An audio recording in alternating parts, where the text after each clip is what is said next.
I haven't been muted this whole time, so Good job, Zach. say hello, everybody. Hello. Hello. Hi. It's Tuesday night. I've already screwed up the technical side once. When Nine Lights Rise campaign bi-weekly here tonight. Real quick, we are using one of the classes from Zaman's Guide to the End of Time. Shock Trooper at the bottom there playing Magnus is playing a gunner. It says fighter, but I'll update that when we hit level 3. Okay. You can find the link to that in chat. They have a few free classes out, free rules. We have backed the Kickstarter, so we'll have access to the full book when it comes out.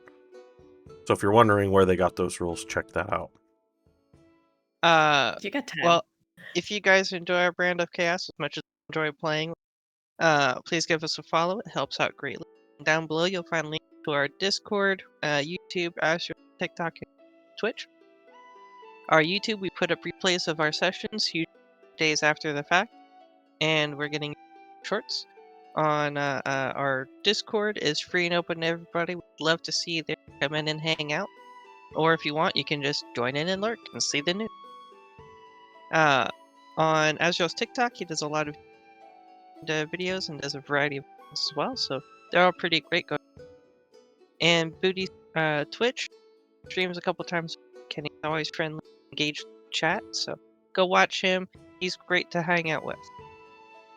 And as we said, I will be doing the playtest of the Gunner class from Zaman's Guide to the End of Time. And if you're interested, we have that link in chat. I believe that's everything at the moment. Who would like to do the recap for a whopping inspiration? I volunteer. Give me those inspos. Let's do some ASMR while we're at it. Okay, so last session we started off with Margaret, the owner of the trading post. We met her.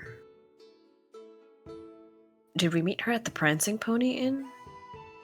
Or No. was she was outside? Close to the end of the session.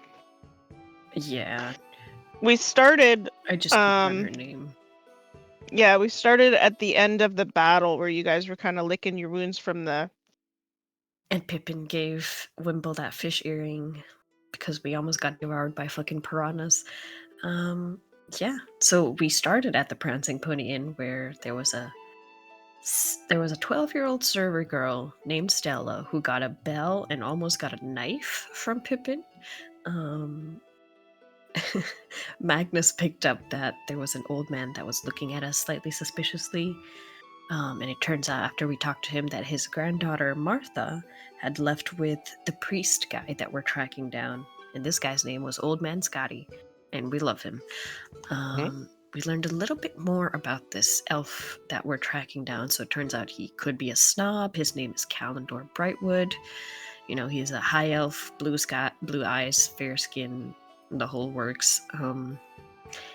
And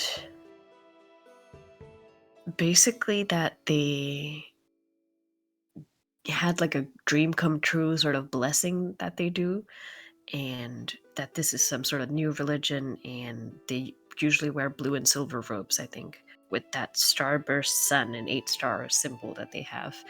Yeah, we learned all that. We decided to rest for the night.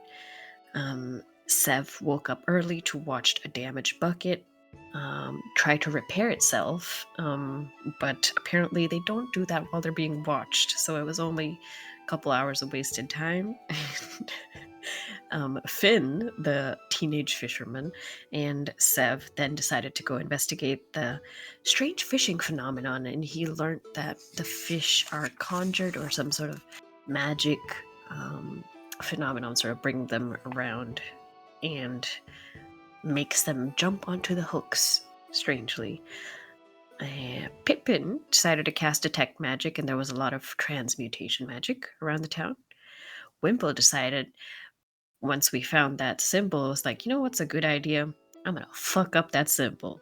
And he unleashed a burst of magic, a bunch of alligators. That's that symbol right there. The star and the 8 suns. Sun and the 7 stars. Something, sun stars. Sun, 8 stars. There we go.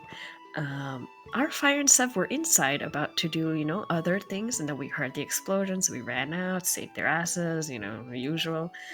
Magnus might have shot somebody. Well, not somebody. Something. Sev got the killing blow with his sorcerer's burst, which is fucking sick. Wimple decided, after his extremely wise decision making, now was the perfect time to stick his head into the pond full of piranha fish and talk to them, because diplomacy. He did manage to determine that the symbol is the problem. And then an angry woman came around, that was Margaret, to ask what the fuck was going on. We tried manipulating, we tried man-whoring, and then our fire tried the truth, and that worked finally. At some point, we left the town. We moved quite fast. We didn't stop to get horses because we found out that this little group of clergymen are headed to Somnacia, I believe, and we took a little detour to a horse farm to secure some horses. We paid a lot of money, and somebody decided to get us a discount at the cost of his body and other things. Sev tried to check in on the magic trail that we've been following the whole time, and it turns out it's become untraceable now, which sucks. But we did reach Moonrise Crossings, and we see Somnasia's Vale, a whole bunch of mist in the distance. And it's dark. That's where we left it. Yeah, it's pretty much, this is what happens when you're the note taker and you do the recap. Yeah, no, that was pretty much it. So we are going to step back a little bit to the night before you guys make it to Moonrise Crossing. And we're just gonna see a little bit of kind of what's been going on the road. And Magnus, you remember finding a skull weeks ago in Martech Core, in a Martech Core scrap bin. It was just discarded junk, but something about its shape, the vacant sockets, it called to the tinkerer in you, kind of like another project to file away.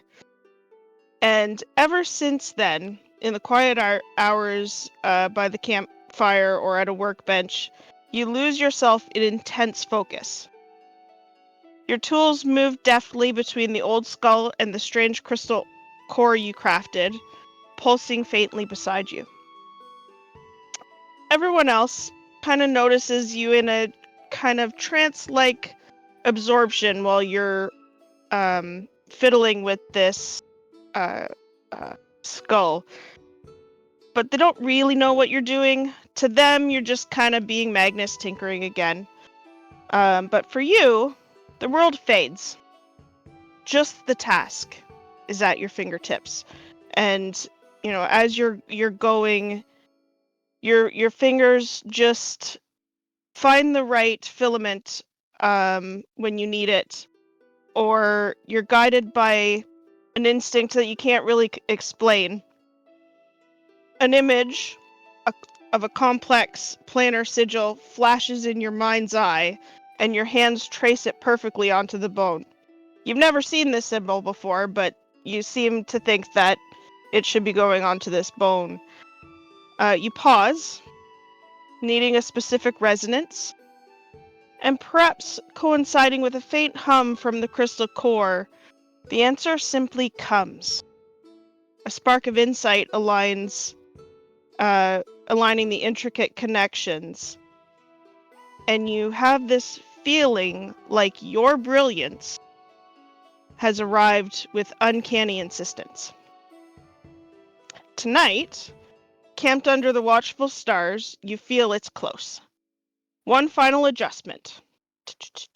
You take a tiny, deep blue Azurian shard, acquired somewhere, you're not exactly sure where, but drawn by its potential for channeling thought and knowledge.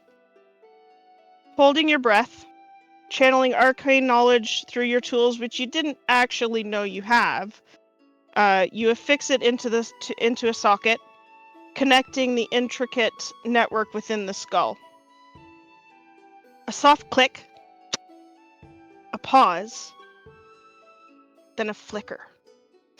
The skull's empty sockets flare with deep blue light.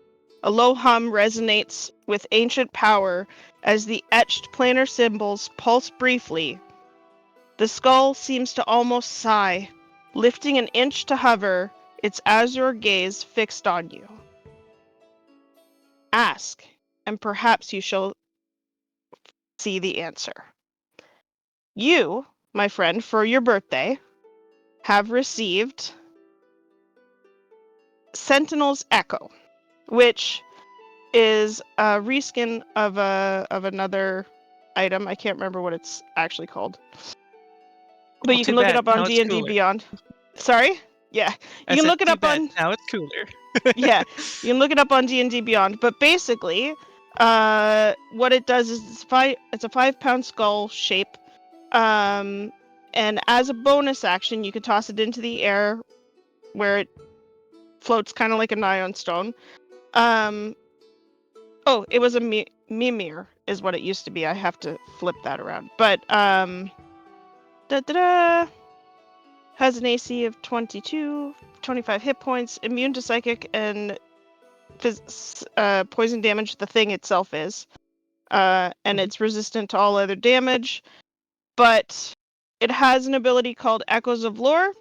While the device is floating, you can use an action to cast legend lore from the device. The device speaks the revealed lore aloud. Once the property has been used, you can't use it again until the next dawn. And it has another ability called Planar Knowledge.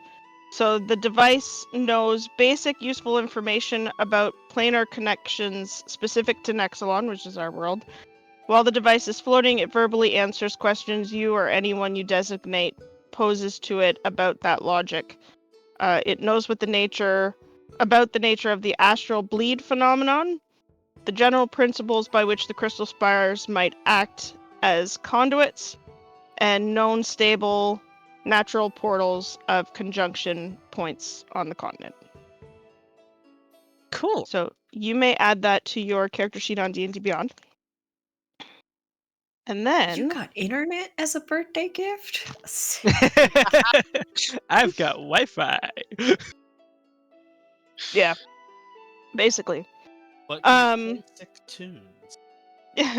I also, when you get it on your sheet, I have a pretty cool image for it too. Sev, you have this sense of drifting in a space that feels kind of vast and quiet. Not like the cold facility of your last dream, but like the peaceful expanse between stars. Soft silvery mist swirls around you, cool and calming, which for you is nice. The usual anxious pull of the Azuran shard within you feels less like a demand and more like a gentle hum, resonating with the starlight around you. A familiar presence forms slowly from the light and mist. You would recognize her as Mira, from your time in the facility, but also from that last vision you had.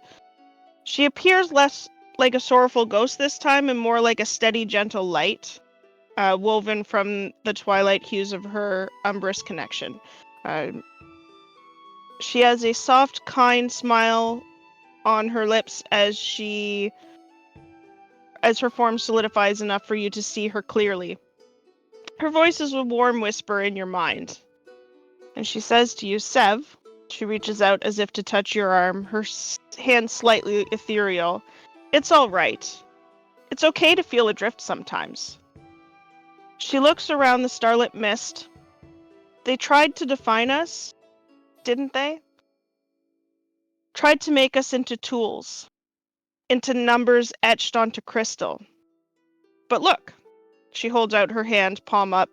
Above it, the swirling silver mist begins to coalesce, solidifying into a shard of captured twilight. Cool and smooth, it glows with a soft internal light, like a captured nebula. They couldn't extinguish the spark. Not in you. She gestures to the shard. This is a part of that spark, a piece of the path between. The freedom they couldn't cage. It resonates in you. As she emphasizes its connection to you, the shard drifts closer, hovering before your eyes. It's not a weapon, it's a key. A way to move. A way to find your own space, your own footing. Flicker of concern enters her spectral eyes, but be wary. They cast wider nets now, seeking echoes not just in minds, but in the flow of magic itself. You can hear the faint, distant rattle of chains. But they don't come any closer. It very quickly disappears. And she says to you, don't let the shadows they cast define where you go. Mira's form begins to shimmer, becoming more translucent, blending back into the starlight. Her smile remains, filled with a quiet confidence in you. Take it. Be brave. Be you. Her presence fades completely, leaving only the gentle hum and the swirling mist. But as the dream dissolves, the shard seems to press into your hand, solid and real and strangely warm. You wake slowly, not with a jolt, but with a lingering sense of peace and warmth. Your eyes open, and there it is in your hand.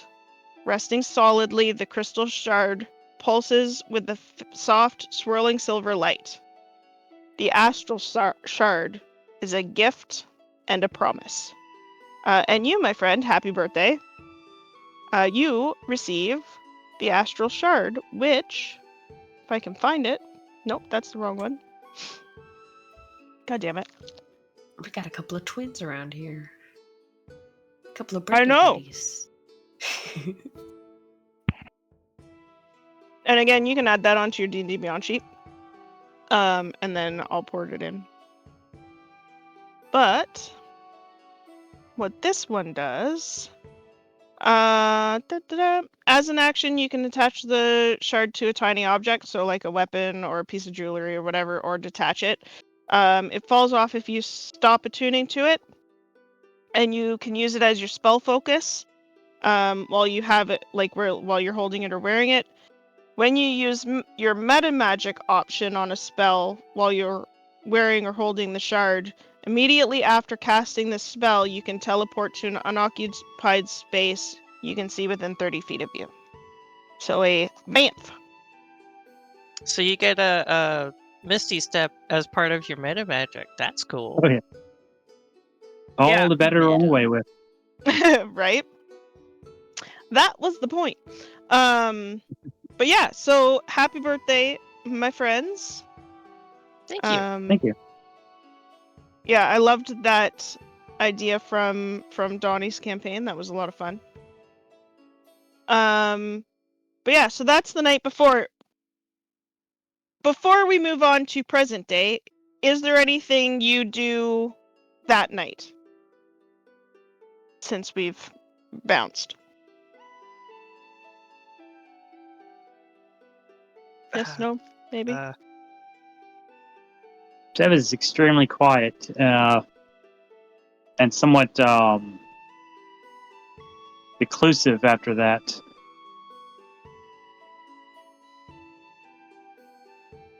I'll probably looking at my new skill thing that I apparently created and trying to figure out what it is and why I made it. B, how you made it? Yeah, it's like, how did I manage to come up with this? Roll. And Roll an intelligence saving throw. Teledrops. No, that's a check. Magnus, what the fuck is that? Is it alive? Is it Yeah, because supposed now to be you see doing this skull floating around his head. I don't want to do an ability check. Saving. Helps if I click on the right thing. With a whopping 12 to start us off. Yeah, no. You just kind of. Yeah, it's almost like you were guided. Like, the knowledge of making this thing did not come from you, like, at Mhm. all. What did I say that's called? And as far as D&D Beyond goes, I can't add it in because it's coming Oh. from the Planescape source book, and I don't have access to that one. I made it a custom item. I'll have to do that after.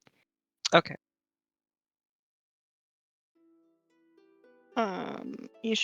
Yeah. Are you looking it up as I was trying to just add in the Mimir or something. I don't know. Yeah, no, it's not that. It's Okay. Yeah, it's not add custom. Yeah, do you have do you have homebrew available on your sheet? Believe so. Yeah, We'll because go double it's check. Yeah, it's active. yeah, because it's the echoing whatever it is. What did I say it was?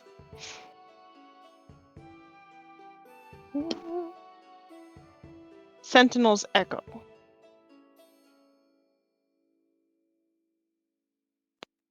Did I Okay, I see it. I import see it now. that into Foundry is what I wanted. There we go.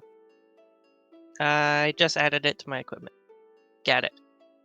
It helps if I look up the right name for it. Yep. Generally speaking. Okay. So I'm gonna add that to Sev just because it'll be easier to do that. That's usually how it is with the internet. Mm-hmm. I will say if you're gonna cast Legend Lore, ideally let me know ahead of time. Otherwise, it's not gonna be as good. Uh-huh. Yeah, because I don't think he'd know what to look for legend lore in the first place anyway. Yeah. Isn't that like about like the fun special items? It's less Legend Lore. items, more of just Legend- legendary things. Ah. Yeah, like Legend Lore. Oh, I don't want to do it like that. God damn it.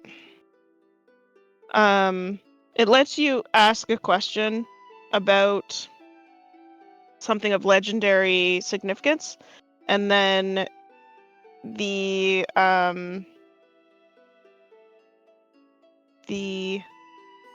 spell answers in like a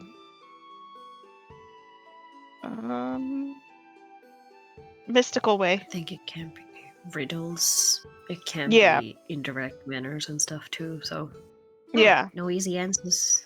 Yeah, and if it's not of mythical status, then it just doesn't answer it. Ah. Oops. Yeah. Okay. So I'm going to. Alright, and I love the picture that you have at the bottom of it. Yeah, that's awesome. Yeah, I'm gonna put it on so then I can.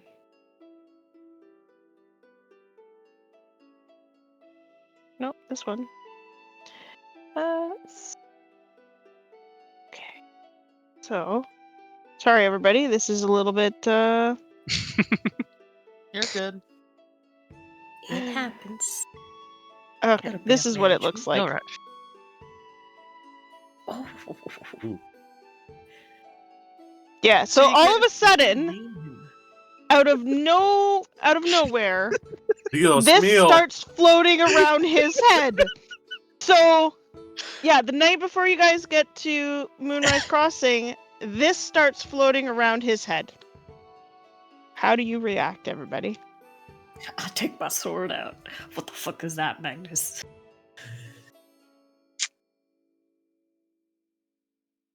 It's a decent question. I feel like you need to rehearse the answer because I feel like every time we go somewhere, someone's going to ask when we walk into a town what that is. Do you want me to kill it? I can kill it.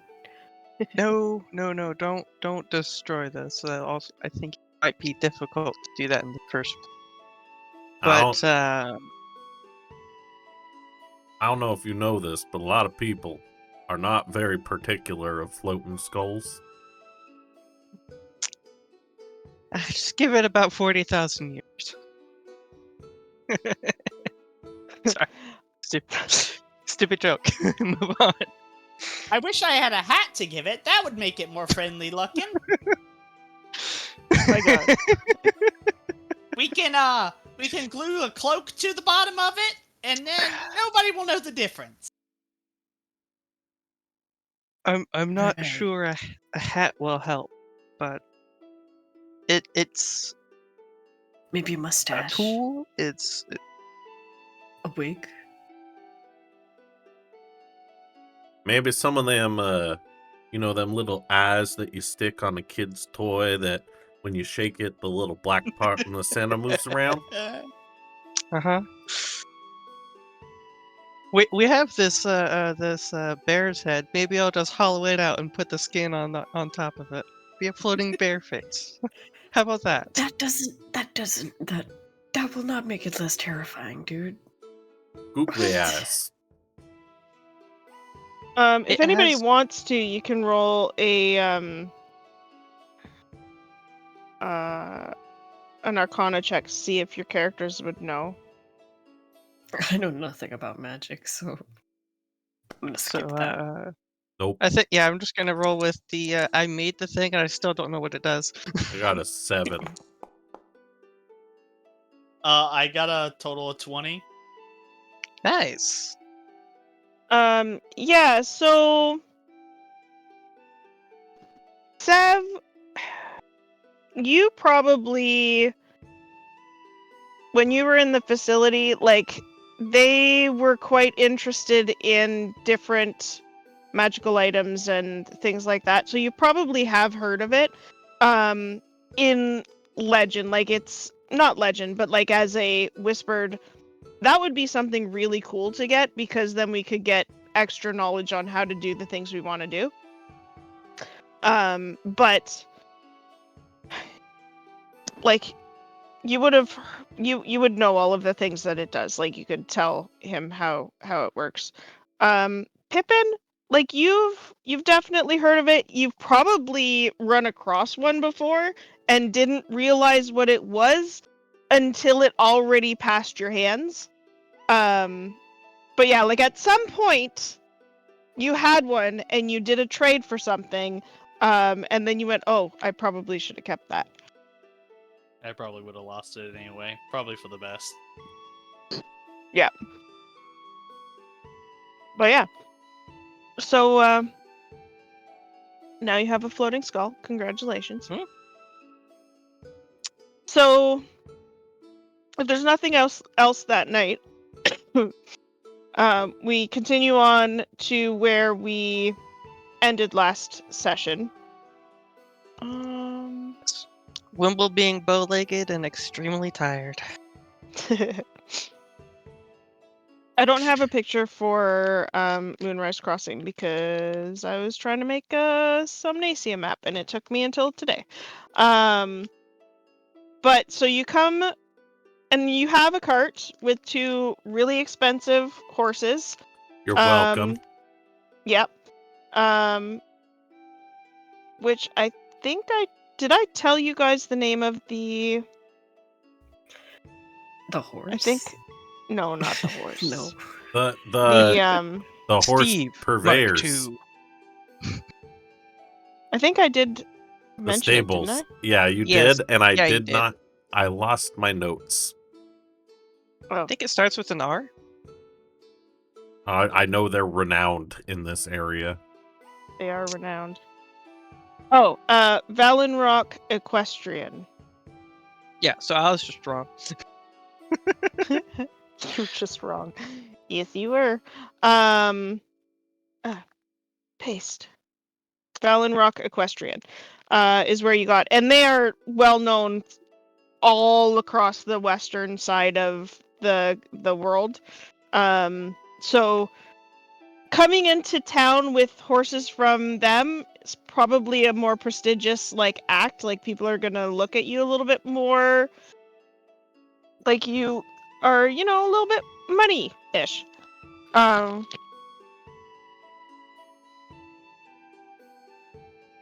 But Ooh. the Moonrise Crossing is nestled in a valley with the river going through. There's rolling hills that begin to flatten, and in the distance you can start to see the woods that are heading into Somnacia, or on the trail towards Somnacia. And it's bigger than Starfall Crossing because it's closer to Somnacia, and it's more of a vital link between the west side and moving east and south. The trading post is built on a little bit more of a prominent hill overlooking the river, and the buildings here are quite sturdy, built of stone and timber, and more robust. And it is dusk, like you're coming in right at the end of the day. And there's I mean, some of you have traveled through here probably. Well, I know Pippin has to get to Greenfield, so you would know that there is the Twilight Inn, which is like lodgings, 2-story building with rooms, meals, drinks. There's the Misty Mug Tavern, which is a smaller establishment that is purely for drinking and socializing. And there is a shrine to Miravel in town as well. Got it. Ta-da. Yeah, that's the main places. You would notice the village, or like the, well, I guess it's still like a bigger village. There are definitely more people about and acting a little bit more normal than in the last place. There's more people acting normal here? Yeah. Okay. Well, I definitely need to stop by that shrine of Miravel on the way in. Say a little prayer. Sure. It's like your typical shrine. Like you're going straight there, or are you getting lodgings first?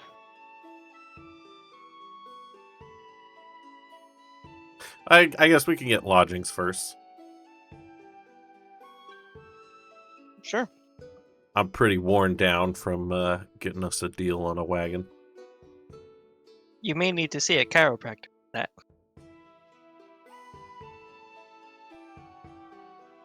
You could definitely find one of those in Somnacia. Mm-hmm. A masseuse. Yeah. There's all kinds of masseuses in Somnacia. Maybe a spa. Maybe a spa, dude. Little hot springs. We're tracking money on D&D Beyond, right? Yes, please. Okay. I don't know if I have spa money. Oh, the spas in Somnacia? Oh, there's one or two that they usually leave the back door unlocked. Sometimes you can just kind of slip in, slip out. They never know. It's not hurting anybody. They do they? Interesting. Oh, Oh yeah, you would be surprised all the places that leave their back doors unlocked, or windows, or chimneys. It's a lot of fun going to all these places. Maybe you can come with me sometime. Definitely. Definitely take me with you. I love exploring. Pippin and Arfire, since you are both having a conversation together, can you both roll perception checks? Pippin, you can have advantage.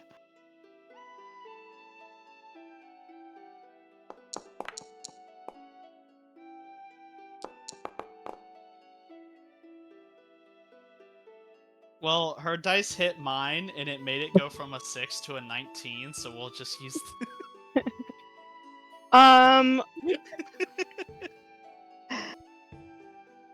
Arfire, you don't really notice it, and he's kind of distracting with his, like, over-exuberantness. Pippin... I was busy planning my next heist. Yeah. Your pocket seems a little wet. Oh. Well, okay, I'm gonna dig in my pocket. Maybe I pick something up. Sure. Yeah, as you go to dig in your pocket and you look down, it looks like you've peed yourself.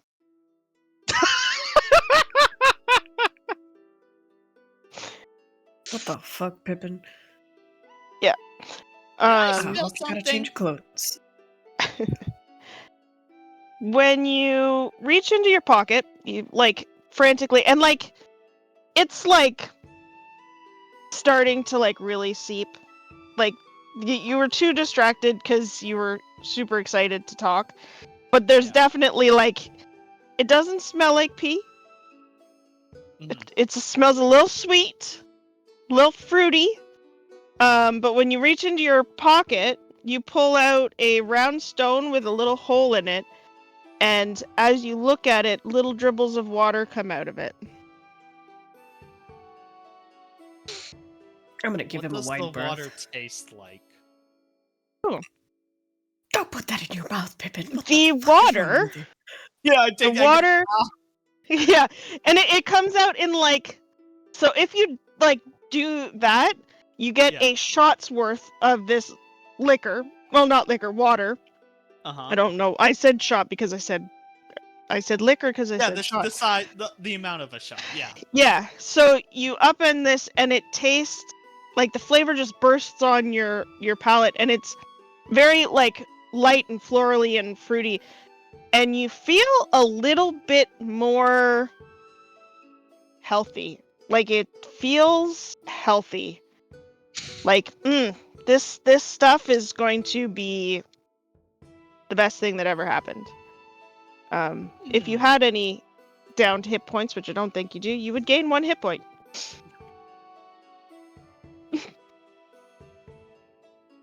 So now I have a tiny stone that gives me a... Pippin goes,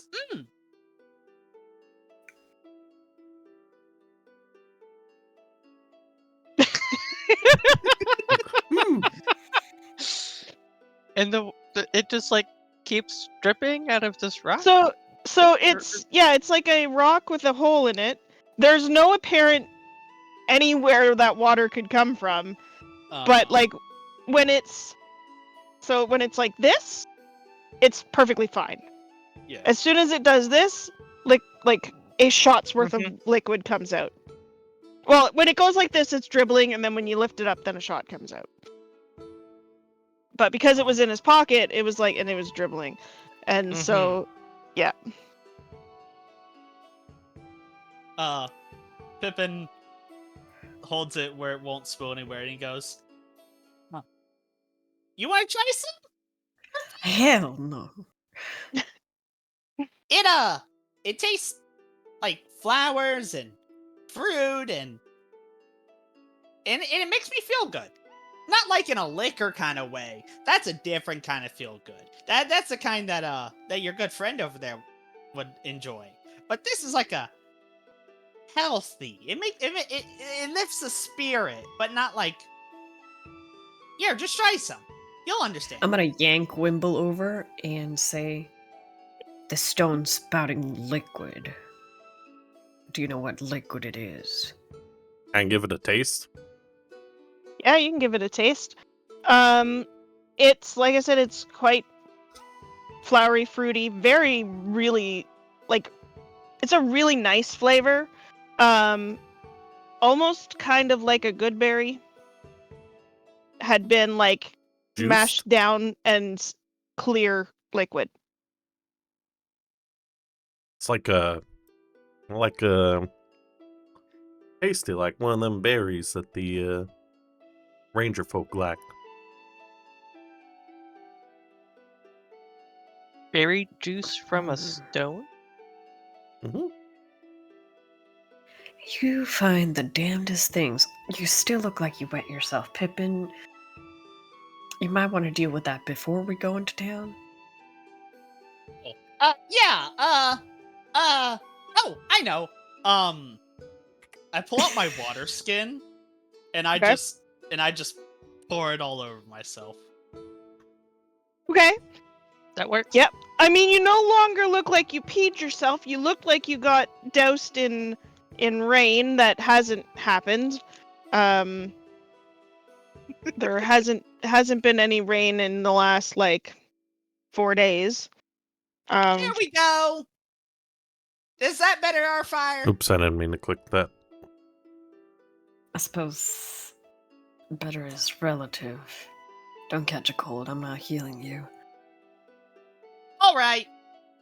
And while we go into town, I'm gonna see if I can find a way to plug the hole in the stone.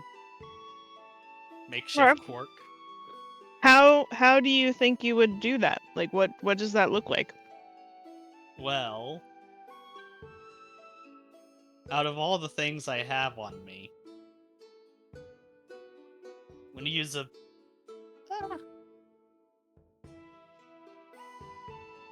I do not have the things to do that on. I'll figure it out later. Okay. As long as you keep it level, Yeah, it's yeah. fine. Yeah. But yeah, so you make your way into town, and you're going to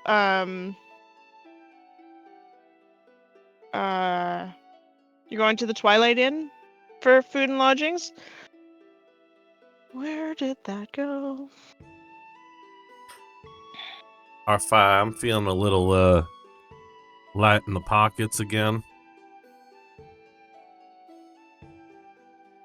That is my problem. How exactly? I told you to ration yourself. Because we're friends. I mean, I can possibly pay for myself, but then I won't have any money for I already paid for the drinking. cart. And so did Pippin, but I paid more. That was a lot of money, man. Technically, Wimble paid for the cart. You paid for the horses. It's close enough. I mean, I pulled out of my pocket. I can try and find myself some free accommodation for the night, but I feel like every time I do that, you're judging me and you don't appreciate. I'm not judging. It just never ends well. Ever. I mean, there's only It's always been a like back alley with you. there's only been like 6 husbands that came home. And a couple wives. You forgot the wives. Yeah, they They're tend more to grab vicious. a knife. That is true. Between you and me, I got 55 gold, and we gotta make it last until we can find some more. I got 3.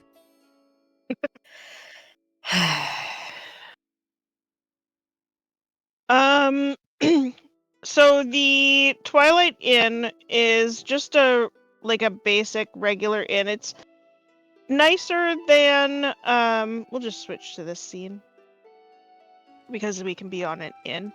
It's a little bit nicer than the one in Starfall, but it's definitely a little bit more bustling.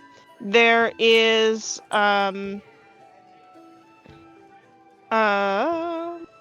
Why can I not find what I want?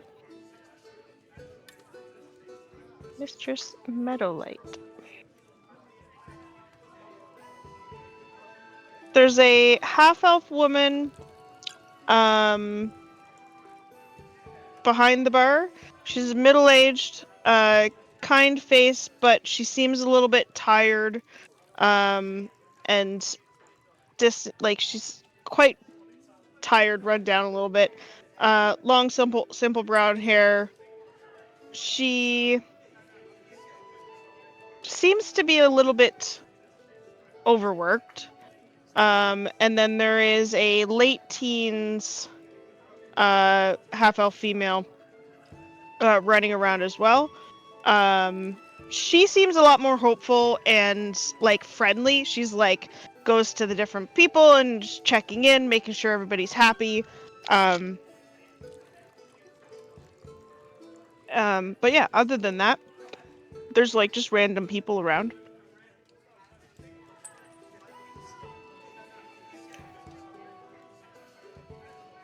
Excuse me, ma'am. I'm gonna go to Alright. the older lady. Yes, dear. What can I do for you?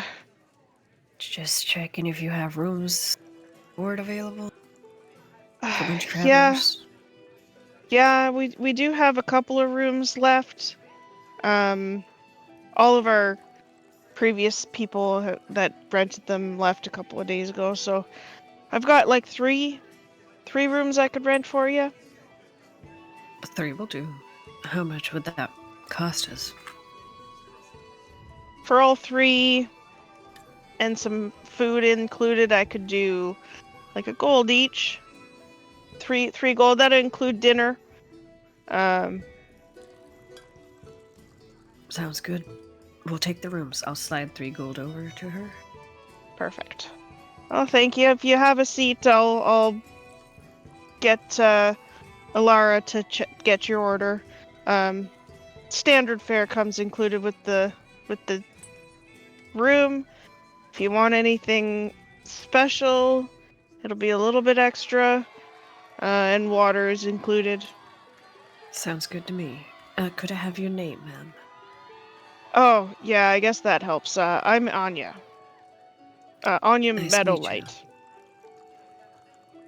It's nice to meet you too. Right, I'm gonna turn around the rest. There's 3 rooms, split yourselves accordingly. I paid for it. Be grateful.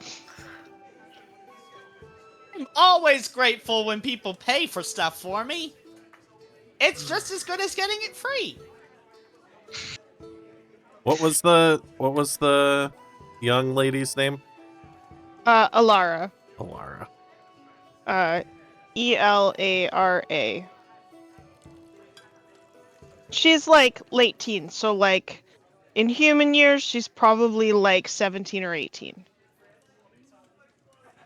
Potentially legal, possibly not. I look over at Wimble and I go, don't you dare. Too much of a gray area. You look at her, and for some reason, you just hear a faint.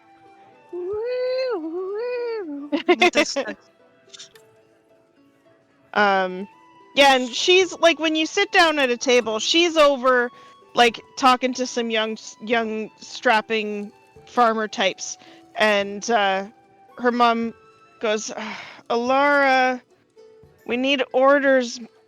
Come on, take the orders, please.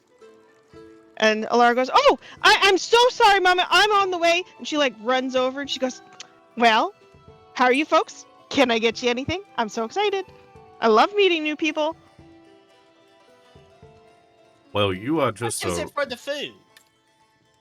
Well, tonight's dinner, you bought rooms, right? Well, rented. You didn't buy them. We own the inn. You don't own the inn? You rent the rooms. Yes! So, sorry. Dinner's included for basic, like, stew. How if much? you want something else, it's more expensive. How much for some But, ale? Well, that depends on what kind of ale you want. If you want the good stuff, it's a little bit more expensive. If you want the cheap stuff, then it's like a silver piece a cup. Cheap would Like be a big cup? cheap would be just fine. Okay, then I can get you a silver piece cup. Big cup, little cup, Big copper cup. for a little cup, silver cup. Okay, got it. Sorry. Yes. Basic food? Anything good? Just basic food will be Does it fine come with for me. bread? Yeah, I mean, if you want the stew, it'll come with bread. It's fresh this That's morning. good It's enough. very good. It's very good. I'll take 2 portions.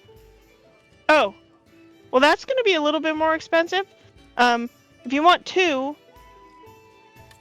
then it's like 3 silver for a second portion. No, that's fine. Okay. Can everybody roll me a perception check?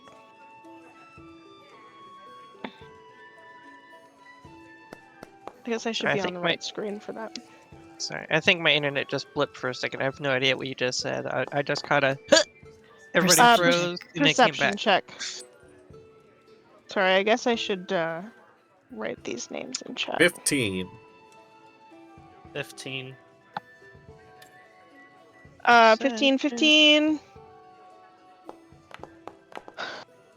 Ooh. 23. So, okay. So for our 15s,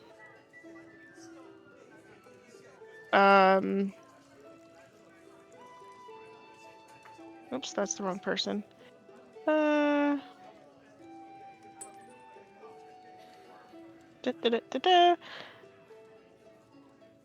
Alara has a small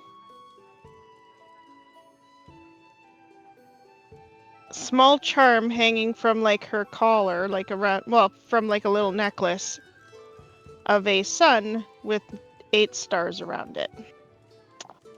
Mhm. And for Magnus, there are a number of other people that also have it.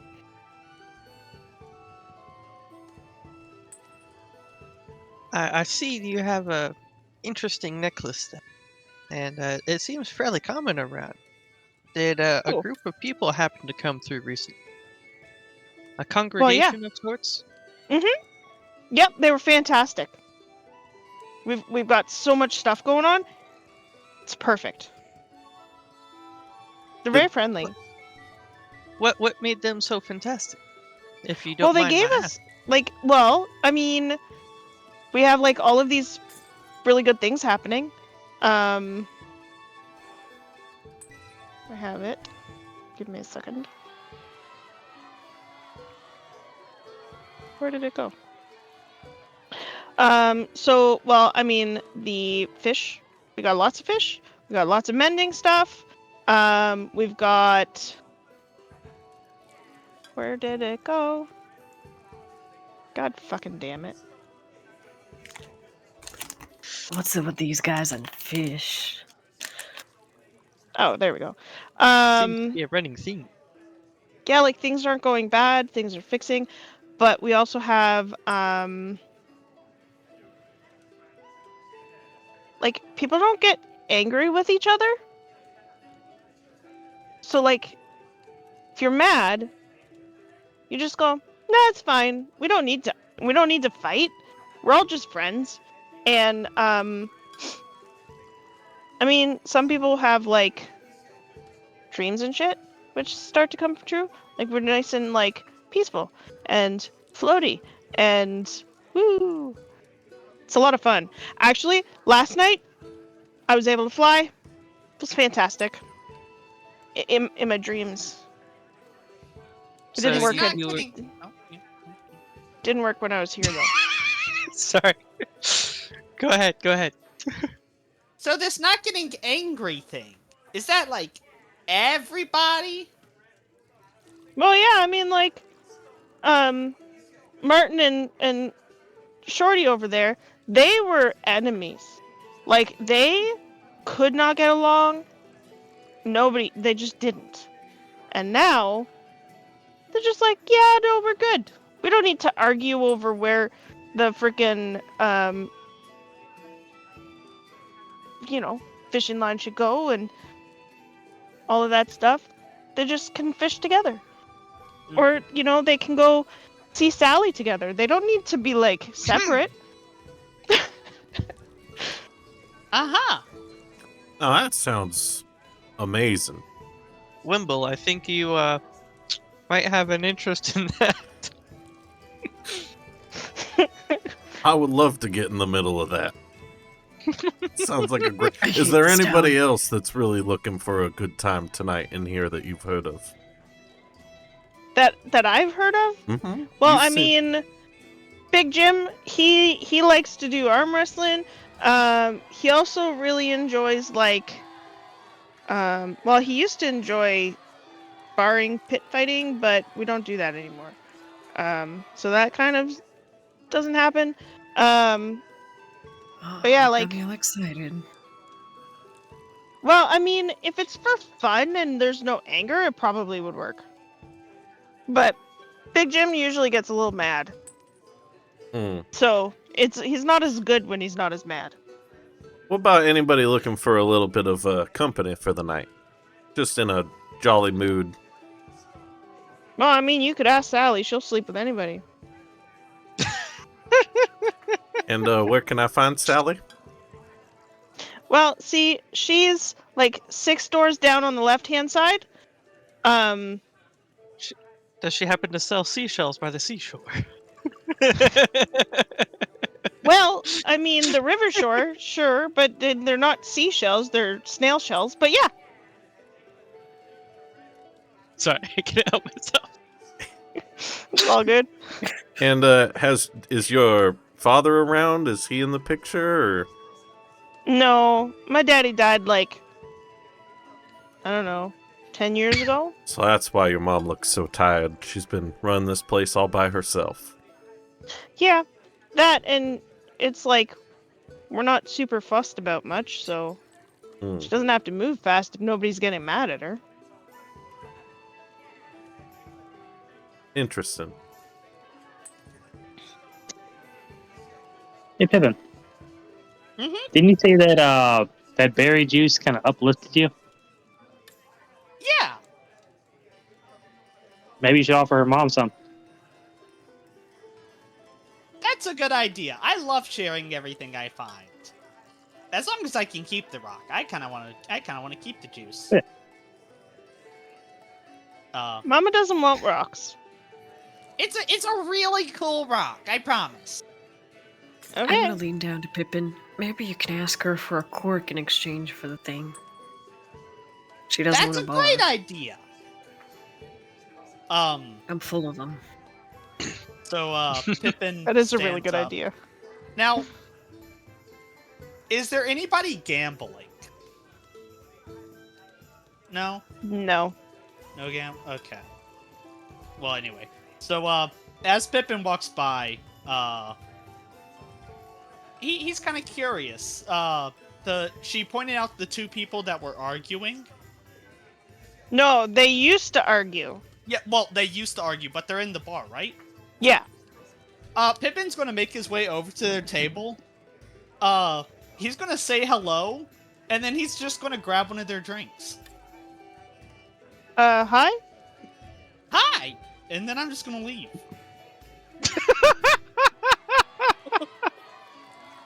I mean, that's new. Okay. Interesting. Kinda usually don't just take things where you can see them. But, whatever. Clearly you needed it more than we did. If I were to punch you right now... Why would you do that? That's not nice.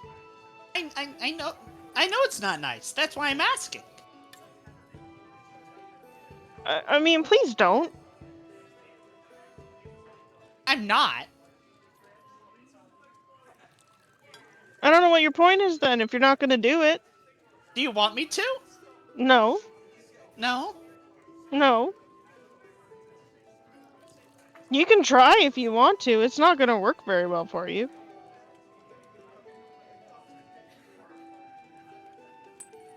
Pippin puts the drink back. Oh. Did you drink it all? No, I didn't take a sip at all. Oh. I don't understand why you took it and then gave it back, but thank you. I take the drink again. Oh, okay. Clear. Why don't you just take it with you if you're just gonna keep taking it and putting it back? Like, that doesn't make any sense. Okay, now for the final little bit. I'm gonna use my taunt ability. Okay. I'm gonna I say, am fascinated.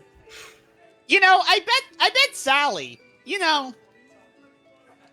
I'm pretty sure that if anybody wanted to, they could just come on in. And I bet that she would ask you to step aside. So what does taunt do?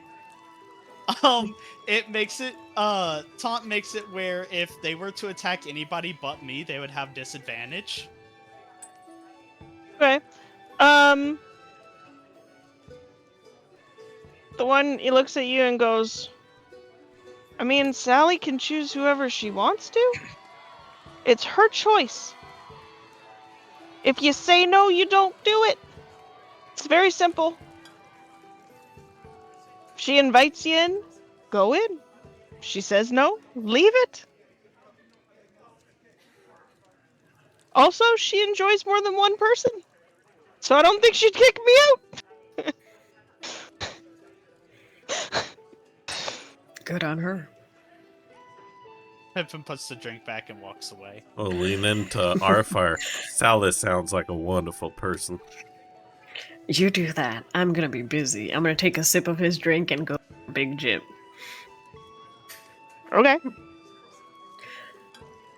You Big Jim?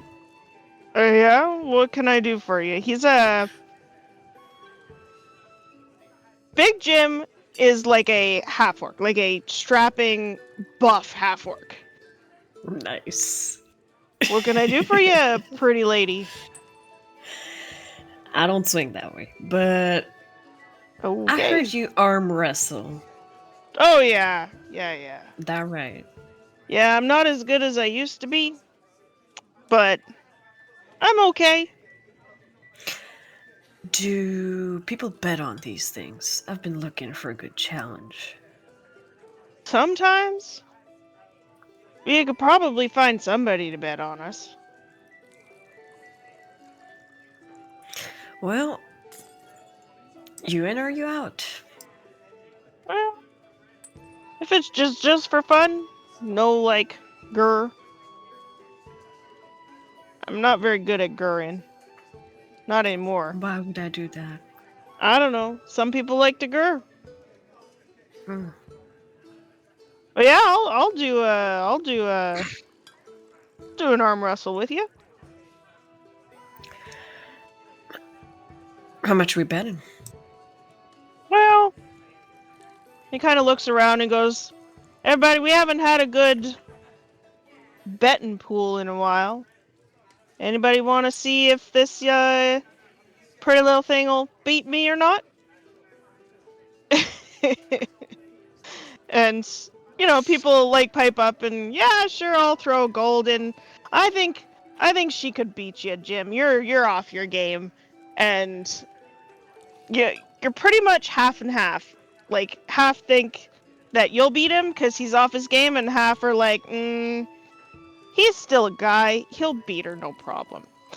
Pippin but throws the gold towards our fire. So there's like 2, 4, 6, 7. Let's say 10, 5 each. Athletics. Okay. Am I doing? Yeah. Do I have to put money down as well? You don't have to, no. I walk up behind Big Jim, pat him on the back, and say, don't worry, Big Jim, you got this, buddy. And I'm going to cast guidance on Big Jim. Oh.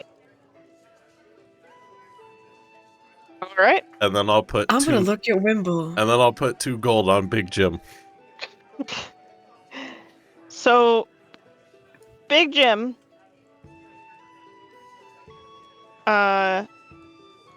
puts his arm up, and you can see he's got veins, like, you know where in anime when they get all pumped up, the veins? So he's got all of those veins, but instead of being, like, pumped up, they're concaved. And he's like, okay, got this? Grr! And nothing happens. And he goes, grr! Nothing happens. He's like, fuck. Grr! Performance issues happens more often than you think.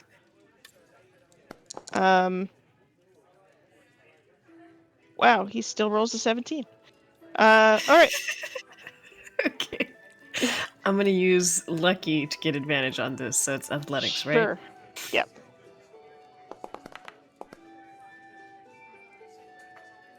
Okay, 14.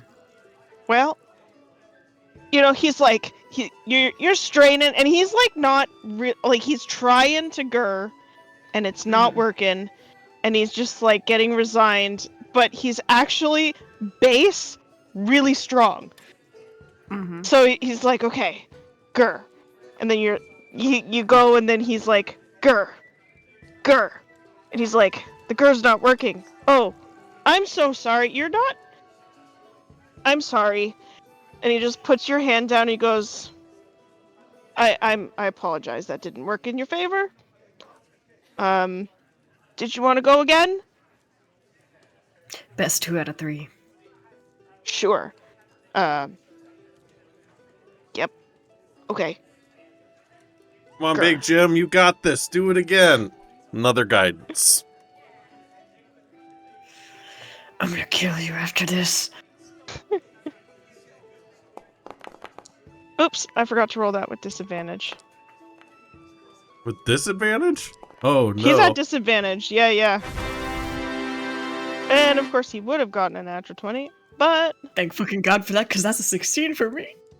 yeah, let me roll my d4 to see if the d4... Oh! Oh, come on!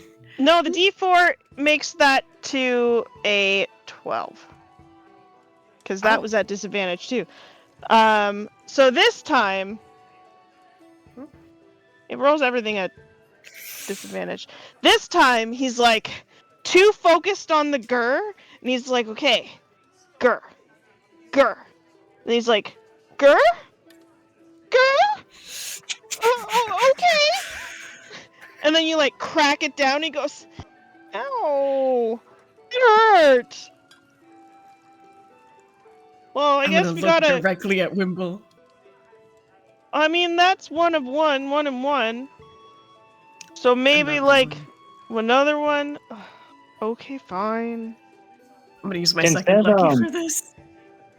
Can I preemptively cast a spell before they go on the next like right before Wimble goes to pat him on the back? Yeah, for sure. I'm gonna cast. It's called Can't Trip. Ah, yeah. So if he passes love the your saving throw, stuff. he can still pass his cantrip. What's the saving throw? What is it? It's a spell. So it's your spell casting ability against. It's just the DC 14. What is my You'll very spell likely cast? pass it. So my spellcasting modifier is a Wisdom. +6. Yeah, Right? you'll probably pass it, but Sev's trying. Because it's Okay. Not the attack roll. It would be a +4. oh, okay. So it's the same as an ability check Yeah. with wisdom. What's your DC? Yeah, I guess it'll be your wisdom and your. Yeah, I guess so. Proficiency. Yeah. DC 14, right? Yeah. Oops, that's Wisdom plus proficiency. Oh, it's your spellcasting ability modifier thing. So you're a +4. Oh, so that's just my straight wisdom. Oh yeah. Never mind. The proficiency's with the attack. Never mind.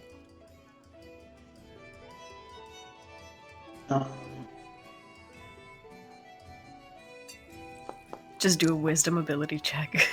Oh yeah. So under my spell sorcerer spellcast, and it has ability, just my actual ability score, then has attack and spell save. So I'm guessing it's just the ability. Yeah. So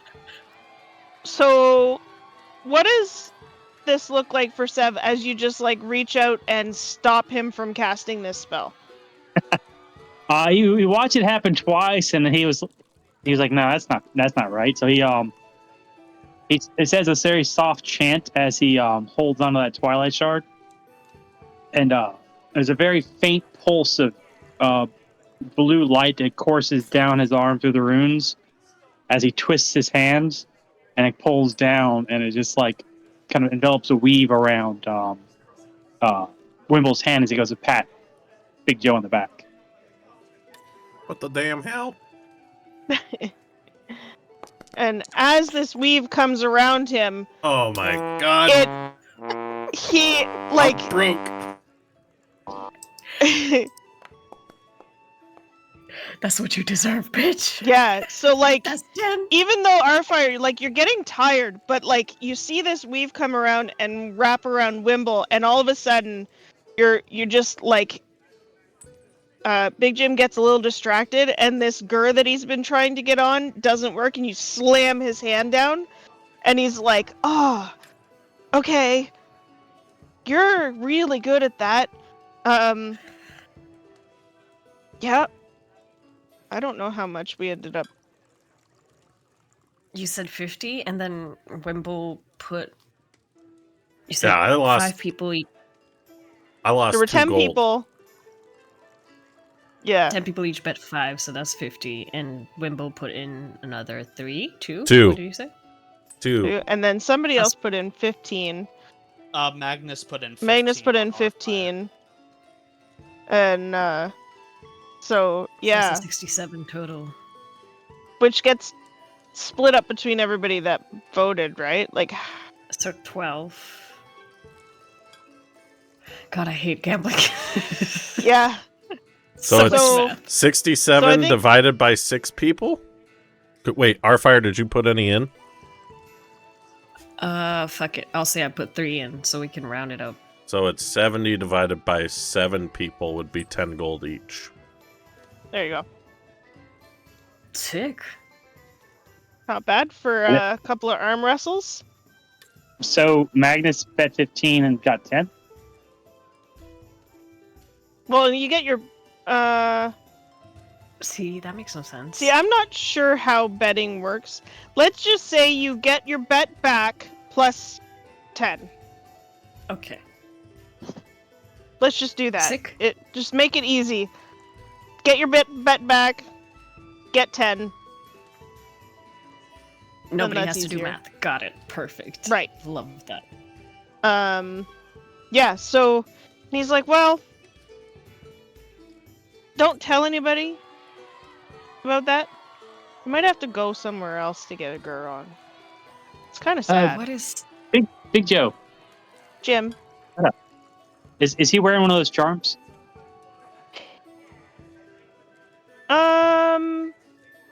That's a good question. He is. Can I do an Arcana check on it? Sure. I'm kind of curious if it has a Calm Emotions enchantment in it. I kind of want to take it away.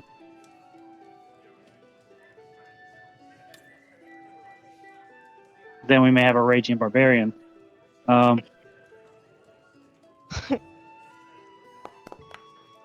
Ain't nothing Arfire can't handle. So it doesn't appear like there's any enchantment on it. Big Joe, can I see that, please? I just want to get a really good look at it. I mean, it's I love Jim. that he can't get mad that you're calling him the wrong name. Oh, no! Wait, is his name Jim? Jim. His name is Jim. Have you ever Hey, seen? There's Big this Joe. guy that. There's this guy that does like a back and forth between the devil and Jimothy. Yeah. And yeah, and it's just like he's stuck in the I can't get mad at you for calling me Jim instead of Jimothy. He's stuck in that position. Yeah, you can see it, and he takes it off and hands it to you. I take a step back as I'm looking at it. I just kind of look up and see if there's any visible changes in them. Nope. And it back. Oh, thank you. Puts it back on. If you have any other questions, just let me know. So I'm you probably got gonna problems leave with town your soon. GRRR. You're about to leave the town? You barbarian? Well, I mean, I have been known to get angry and fight, and I do better when I'm angry. That's why I lost. Also, Shock, you get your bet back plus 10 gold. So this happened when exactly?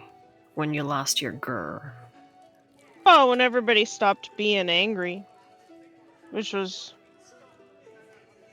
2 days ago? 3 days ago.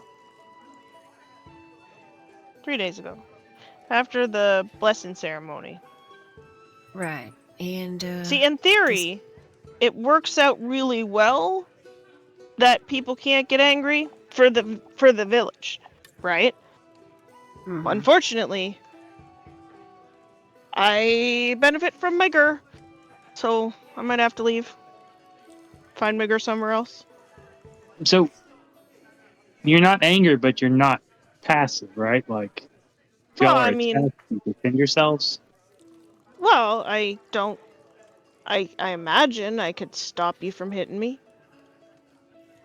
I'm just more worried about like a bandit comes into town or something and just takes what he wants because no one. I don't know. We haven't had that problem. I know the perfect way to test this. I'm gonna walk over and slap our fire. I need you to make a charisma saving throw. Oh.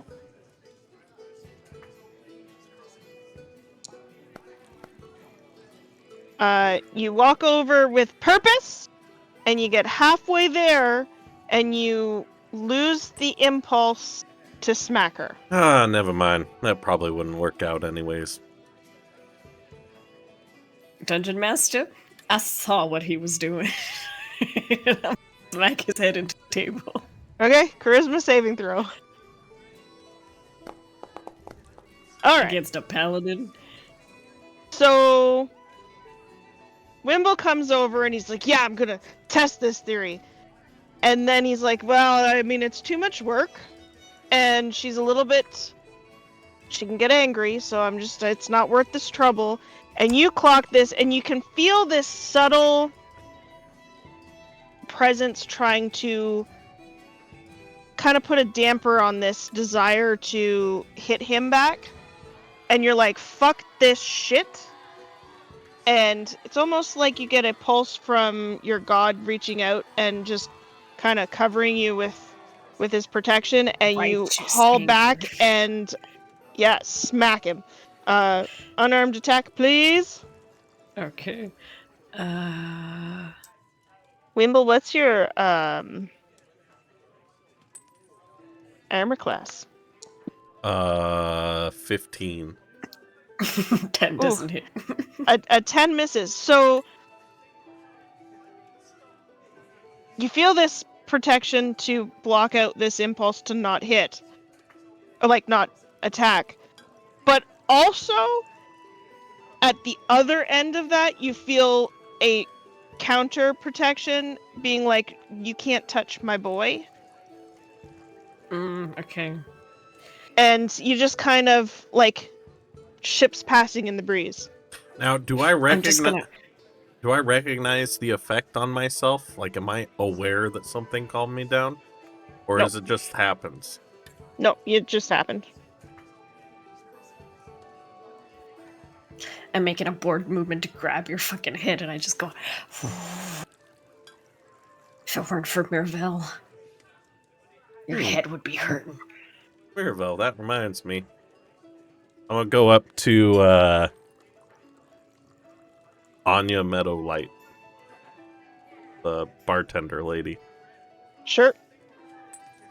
Yeah, what can I do for you? Now, Miss Meadow, this is a fine establishment you've got here, and I just wanted to tell you, as a humble priest of Miravel, I thank you for this fine establishment that you have, and I was wondering if maybe you could use some company tonight. Seems like everybody's got a friend here, but seems like you're a little worn down and could just use some cheerful company. Well, I mean, I guess so. Would you like a drink? Are you paying me for the drink that you want to give me? Because Yeah, I'll pay for the drink. Sure. Yeah, I mean, you want good stuff, bad stuff, middle stuff? And nothing's bad, it's just not the best. What's the middle stuff running now? As I look at the 9 gold in my pocket. Or 9 silver, sorry. I have no gold. 5 silver. Perfect. I'll buy her a 5 silver worth of drink. Sure. She goes behind the bar, finds a nice, like a fruit wine. Like, I don't know anything about wine. Some sort of Blackberry fruit wine. wine. Thank you. And she pulls it off. She pours herself a drink, and then she splits it into 2 cups, so that it's the single drink, 2 cups. She passes you half of the drink, and she says, "Well, come, I guess come to my room tonight. We'll have a nice little cuddle." Sure. That sounds amazing. I'll drink that, and then I'll buy myself another silver worth of ale, and Sure. buy her 1 silver worth of ale as well. So Yeah. I'm She 2 ales and half a glass of blackberry wine in. not enough to get drunk. Not with the amount of drinking you do. Mm-mm. This is terrible. So you're not going after Sally? Sally's getting Too much work? plenty of love, and Anya looks like she could use some company for the evening. Yeah. What's everybody else doing? At this point, this is when Pippin will probably make his way, after trying to see if he can get a reaction out of anybody else. He'll make his way over to the bar. He'll plop the rock down, hole facing up, and he goes, "Can I buy a cork for this?" You want a cork for a stone. Interesting. Let me show you the trick. Can I?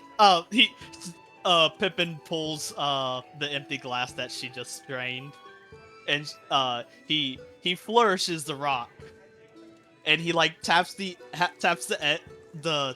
edge of the cup like an egg, and then he goes, "Ooh," as in. Okay, that's And new. Then he slides it over and go, "Have a taste." Sure.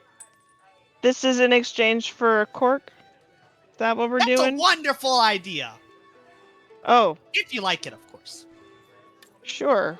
She downs the shot. Yeah, tastes really nice. Nice and floral fruit. From a rock. Thank you. I mean, I'm a little bit more perky. From a rock. It doesn't look like she's perkier. She's just like, yeah, I feel a little more perky. Now that cork. For my Yeah, sorry. She goes back kind of behind the bar, and you can see her reach into a garbage, picks out the cork, looks at you, takes it over to a bucket, scrubs it off, places it on the counter. There you go. 1 cork for 1 shot. Pippin will take a long glare at it. Then he'll pick it up and just kind of plug the hole. And then he holds it upside down to see if it stops it from leaking. Yep, works perfect. Mm-hmm. It's a little fishy. It was not that kind of a garbage. It was the garbage where she puts all of the bottle caps and corks. Oh, before I forget,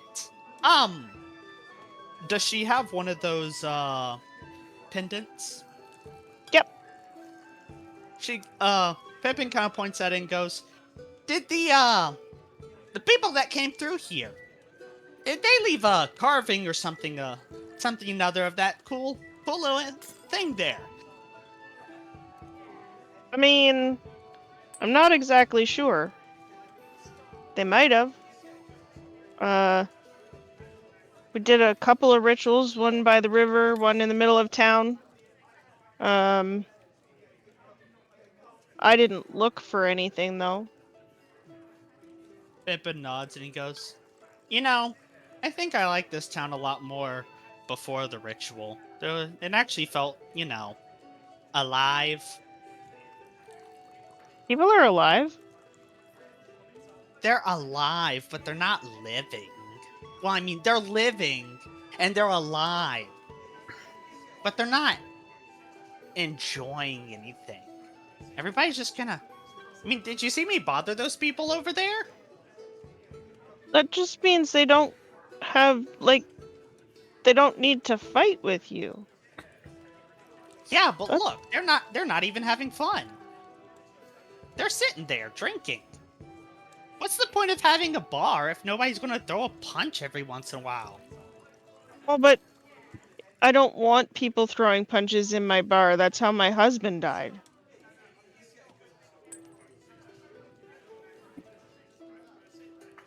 Pippin kind of.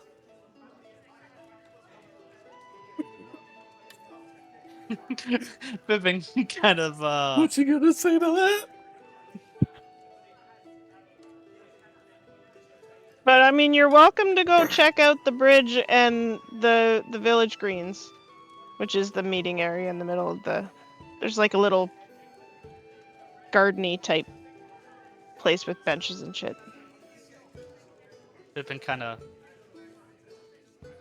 Just kind of climbs out of the stool and just kind of walks away. They got awkward real fast, and he doesn't know how to deal with this. Me, who's watching this entire conversation, just like,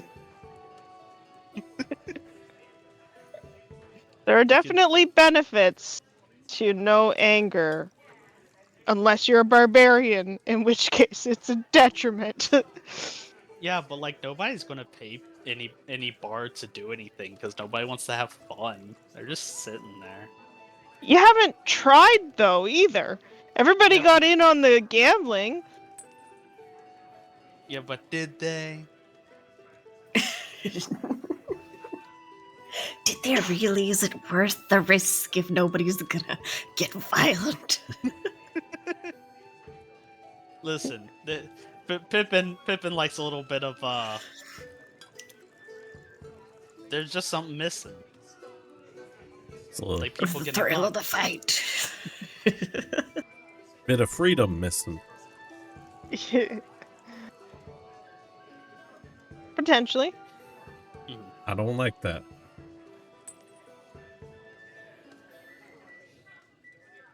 What's Magnus doing through all this? Can he hear me? He can't get back into Discord because it's Oh, he crapping can't on get him. back into Discord. Yeah. Well, but he's got a visual, so we can see him, Mm-hmm. but we can't hear him. Yep. Hey Magnus, your throat's a little sore there, buddy. Sorry, this is evil. Oh man. Oh, is he typing in chat? No. I don't even know what's going on. Okay.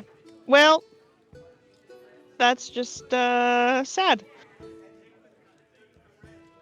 Anything else you guys are doing tonight before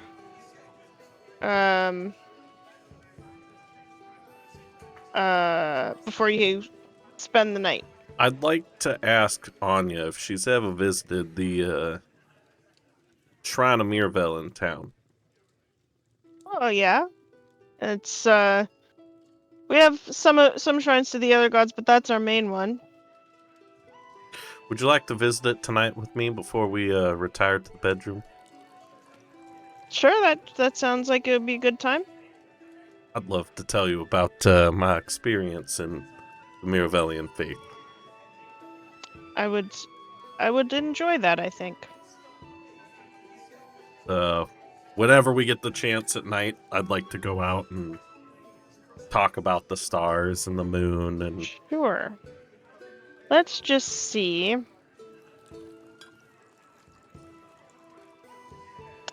you want high or low? Low. Okay.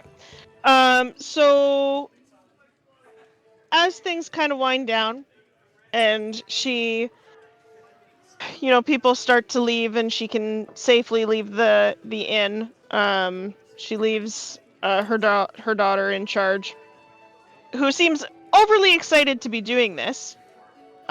She's, she doesn't get to be in charge very often. So she's quite bubbly. You guys head to the shrine, and this is a simple open shrine. There is like a walkway with a little bit of a moonstone altar, and there's arches, and then there's all of these like flowers that bloom at night, and it's a beautiful clear sky. What? How do I open? Does anybody know how I open the calendar? You can go to... If you have it open, you can go to... You can double-click it. And if you don't, you can go to your settings, go to Simple Calendar, and then click it. It's the first day after... Settings. Yeah, it's the first day after a new moon on the calendar, so Okay. it's just the first little sliver of a crescent forming. Perfect. Yeah. I know there is supposed to be a button on the left, but I never use the Oh, you're trying to calendar open usually. the calendar? Yeah. If you click on the journal notes, it looks like a banner. Oh, Wait, no. okay. And you should be able to go there. See, where was it? And it'll be SC, Simple Calendar. Thank you. Welcome. Yeah, so the moon is just starting to, oh my god. Just starting to, come back from being a new moon. And it is a clear, beautiful sky. The stars are out and shining. There's that mist from like the Somnacia Veil is rolled in, and so it gives this ambient feeling of like misty dreaminess. That doesn't make any sense to me. Misty dreaminess. Hello. Yeah, and like it just is more ethereal feeling. Okay. And yeah, it's a beautiful, peaceful night. Miss Anya, I always find that spending some time in the twilight looking up at the moon and thinking about the freedom that Miravel gives us, freedom to feel and be passionate and enjoy our lives is just an amazing thing, don't you think?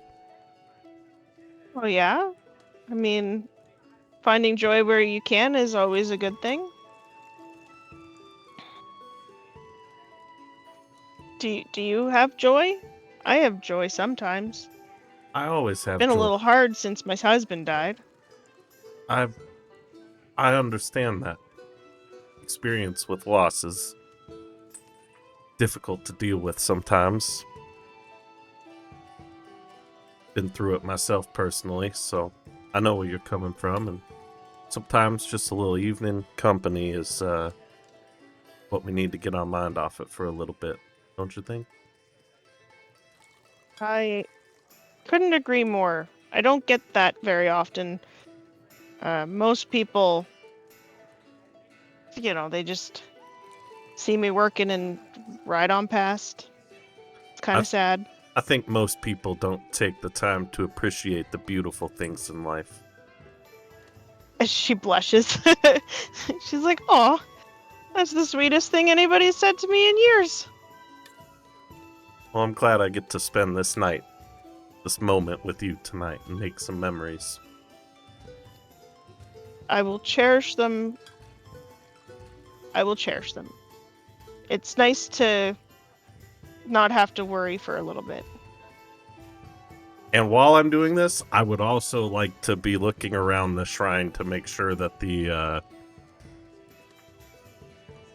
wandering band we're after didn't do anything to this shrine.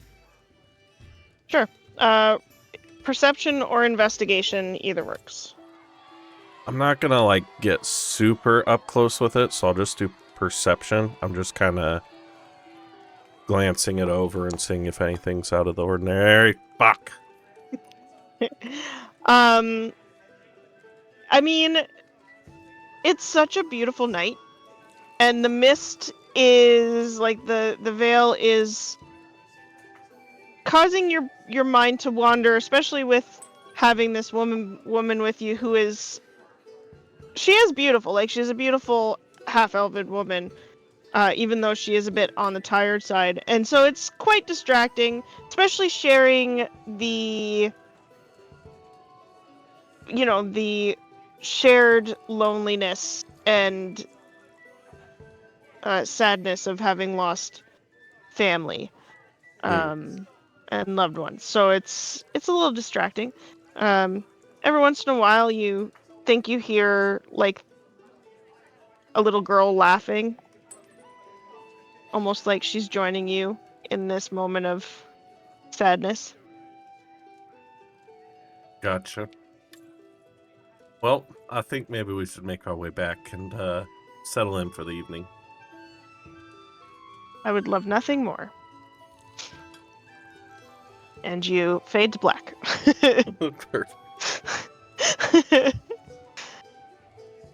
Oh. Thought I heard a beep. Right. We got it. Magnus! Yeah. Okay. So hopefully that lasts for at least the rest of the night.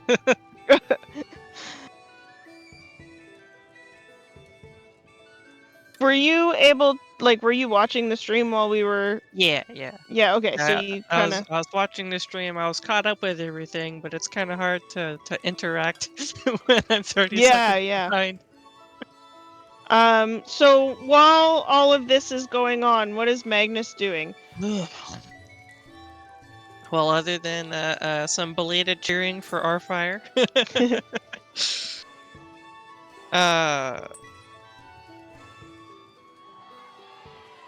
My brain went sideways trying to think of something. We'll just say he just hung out in the corner or something for the moment, and just pulling something new out to tinker with.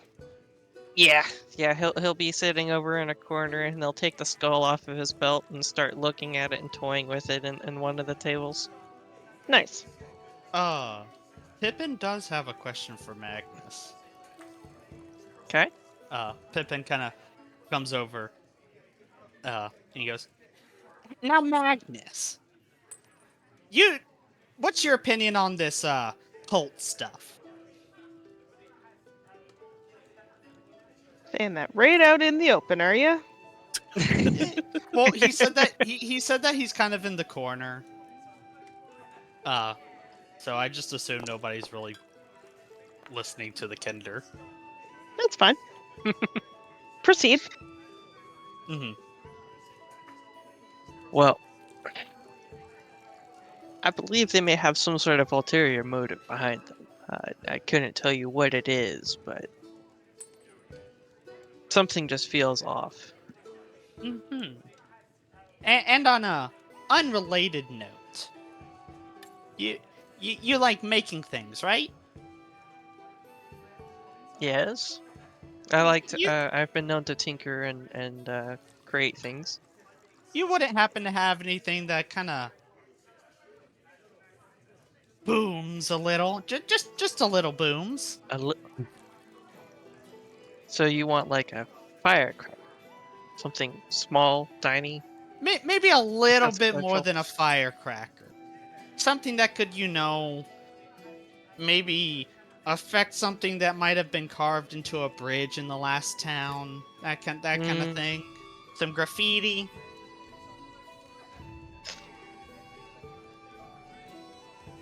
I might be able to make something, but you'll have to give me a little bit of time.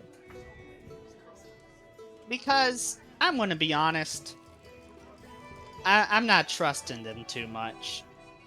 I Something believe that's a feels. safe. Mhm. I don't know. I agree that, like I said, something just feels off about the whole thing, and especially with them taking people. I don't know Just- what their plan is, but I don't think starting trouble is any good at the moment, but just for the future, it might come in handy. I can agree with that. It would also be better not to get blown away by that, trying to disrupt the graffiti. Yeah, I got a face full of it last time. Now, if only you had wings to take advantage of how far you flew. Can you make those? Not easily. No, I'm not very good with wings. You can give it to me for my birthday. It's in 3 months.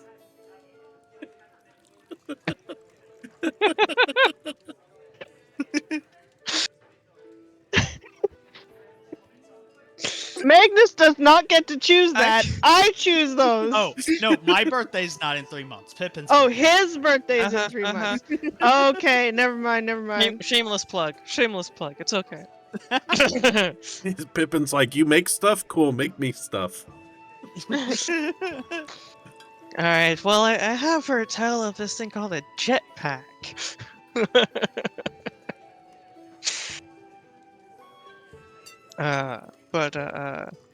Now, wings are a little bit more difficult, my friend, but explosive ordnance, that's another matter. Just keep it in mind in case sometime down the road we might need it to. Because right now things seem to be fine, but maybe later it could cause some real problems. And at the moment, I don't see any other way to get rid of them. Yeah, I'm not entirely sure, but we can definitely give explosives a try. Great. Duly noted. Yes, no, I mean, nothing. If there's a problem, all you have to do is, C4 and run away. Enough boom boom makes everything go coom coom. Oh, that came out really wrong. Sorry, that's Wimble's job. Oh shit. The only That's time where I've heard when Wimble anybody goes say boom boom, boom suddenly the room goes boom boom. The only time I've heard anybody say boom boom, you're talking to babies about to take a shit, okay? So this is even worse. Okay, the brain didn't catch up, okay? Yep, it was one of Fine. those. It sounded good in here, and then as No, soon as I you didn't said it, have anything past the boom boom, and then it yeah, just but the bleh. Okay. I have a brain that works every once in a while. Alright. Makes for good content. Yeah. Anybody else doing anything this evening? I might ask around about an alchemist shop, or somebody who happens to have black powder, etc., etc. Alchemist shop? No. I'm There is a Oh. forge and stable, which, like the forge has the blacksmithing services, and, yeah, I imagine if you guys had remembered about your animals, you would have been told to stable them there. I may be one. I don't own any. You might be able to find something at the Riverwood Outfitters, but you're not exactly sure. Okay. How much would it have cost to, how much did it cost for us to stable our horses and, etc.? Because I'll just cut it out of my gold. For the night for the 2 horses, it would cost, a gold that includes their stabling and their, feed. I got it.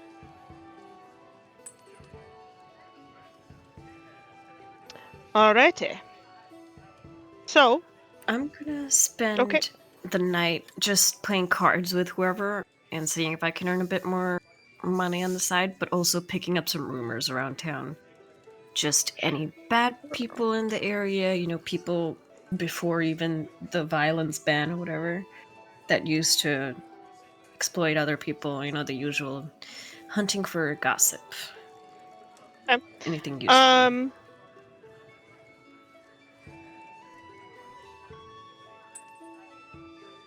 So, roll a charisma ability check. Okay.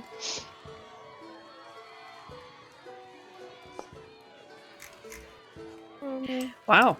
12. 12? Okay. And then... See, it would have helped if I had pulled this document up. And then roll... Do you have proficiency with a gambling set, or... Playing cards, I do. Okay.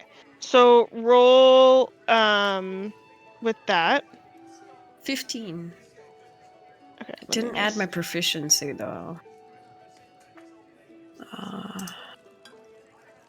Which would be a 2? Yeah, plus 2, so Okay, 17. 17.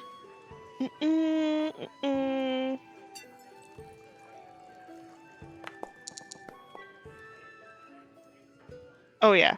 So, the people that you are gambling with are really bad at cards. Like, really bad at cards. Well, that's what I was hoping for. Yeah, like... probably the worst card players you've ever played against. How much were you betting? I would say I'm gonna bet that 10 gold that I had earned. All right, you make an additional 10. This is why I am so rich. Compared to Wimble. So you would find out that there is a notice board, like a help wanted board in town. Mm-hmm. And there are some... Okay, where the fuck did I put that? That's the question. Good. We should pick those up. I got 2 silver and 4 copper. I don't know what you're talking about. I never realized gambling is intelligence. I hate that. Well, it's so annoying. Makes you could sense, make but I an hate argument. You could make an argument for something else. Dexterity? No. It's like intelligence and wisdom. Yeah. I'll take wisdom. It's still better than my intelligence. If you're cheating, would it be dexterity? And if you well, using, no, like, cheating would be charisma. I'm like sleight of hand. I'll fucking take that. Yeah, it's sleight of hand if you're like swapping or palming a card, I would say. Yeah, like if you're it depends on like how you're going to cheat. Okay. Oh, there it is. It says ability man. wisdom, but it asked me to roll intelligence. Aha! I spot your lies. I spot your lies. Either way, Okay. we'll stick with it. yeah. So you would find out. So there's the notice board. There's some people looking for help, like jobs and stuff. There's some lost and found stuff. There is a upcoming village meeting, and there are some quests. Okay. I take down any useful information and I'll tell it to everybody else. Sure. Without going to the board, that's kind of like you would find out that those are the kind of things. There are some quests on there that could make you some decent money. If you wanted I to go figured and do we can them. check it out in the morning after a nice rest. Yeah. Okay, give the DM some time to think about stuff. No, I've got it all. Okay, perfect. Yeah. No, Even I just better. had to find the document. Yeah. It's just a matter of what you want to look at. Actually, I think this is just the notice board. I can actually share this with you. Sure. Anyone with the link? Copy link. Out of character. Nope. Wow, what the fuck, man? Steve, we're not calling it the Notice Me Senpai board. Ooh. That's a terrible idea. Okay, so there's a link to the notice board. You can look at that. There's quite a bit on there. So it's kind of went a little bit overboard. I apologize. But this is kind of lots of different things if you wanted to. I mean, part of it is that this is the notice board of the village, so there's stuff on there that doesn't apply to you guys. But there are jobs and shit. And some of this might be able to be done at different places. It says something about Starfall Crossing. That's where we came from, right? Mm-hmm. Yeah. We can't do that. But for those of you watching, there's farmhands needed.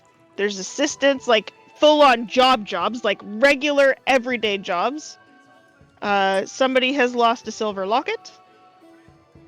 Somebody has found a child's carved wooden bird, painted blue.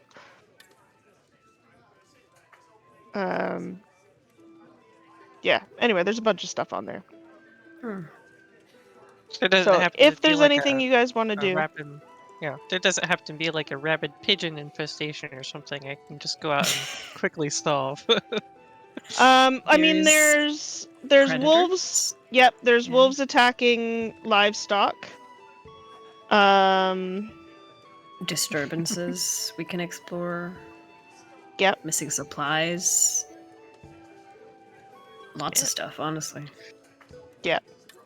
There is a quest referring to a son that left with the traveling clergy heading towards Somnacia. So we now know that a group is definitely heading towards Somnacia. There's also a message to the departed that's also something to do with Somnacia. Message to the departed. Uh-huh. Travelers heading west towards Somnacia to deliver a sealed letter.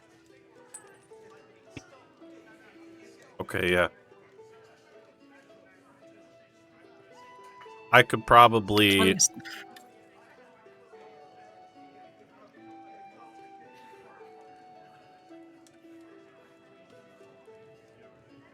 I mean, we could do the river investigation really quick, too. Unless we get eaten by piranhas. Just needs two water samples. We could get water 3. without getting...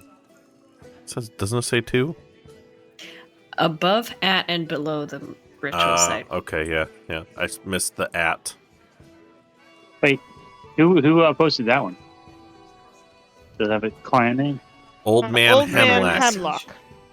Yeah. I think anybody who wants to do something, pick a quest, put the name in chat, and then we head out in the morning.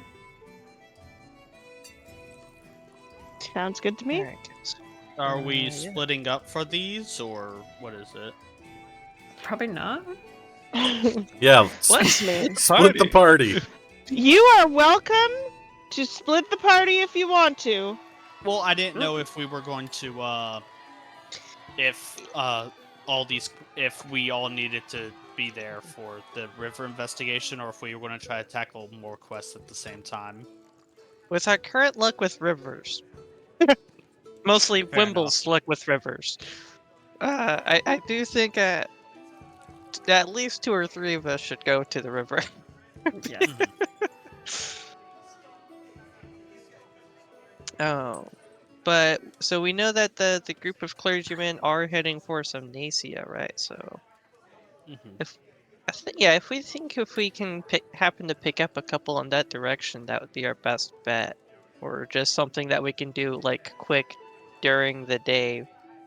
I was thinking about if we have time, the Bridgekeeper's box.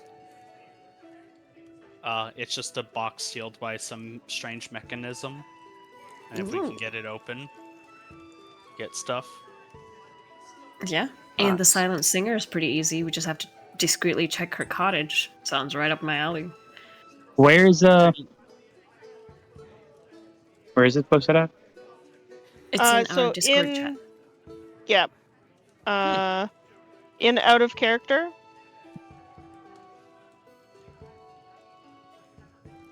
Yeah, no, both of those Did you sound see good. it? God, this is the Witcher lifestyle, guys. Just picking up Yes, quests. yes, it is. I don't see that channel. In Pippin the sees it. You should be able to see it. Oh, there it is. Aha. Sorry. It's all good. Yeah, no, I think all 3 of those sound good. The river investigation, the Silent Singer, and the Bridgekeeper's box.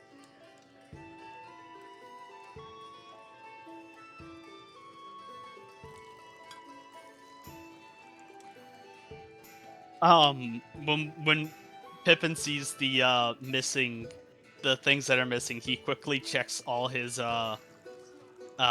pockets to see if he happened to have picked up any of the missing things.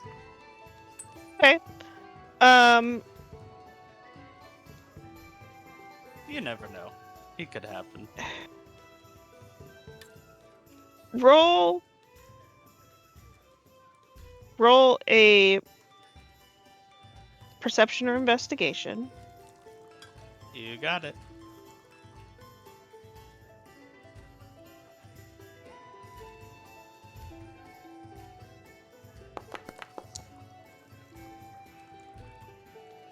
You do not see any of the missing items in your bag. You do see... Let me see what you see. There is some stuff in there that is unusual, like you didn't think about.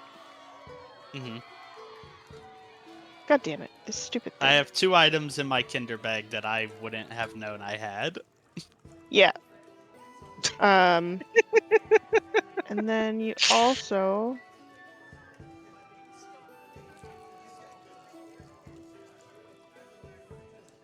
Man, there's so many of these that are like, ooh, that seems fine. Ooh, yeah, that seems good. You also... So there's one other thing in your Kender bag, which I will type for you. Pippin pulls out a one of the things I pull out while looking is a wand, and I look at Sev and I go, "Is this your wand?"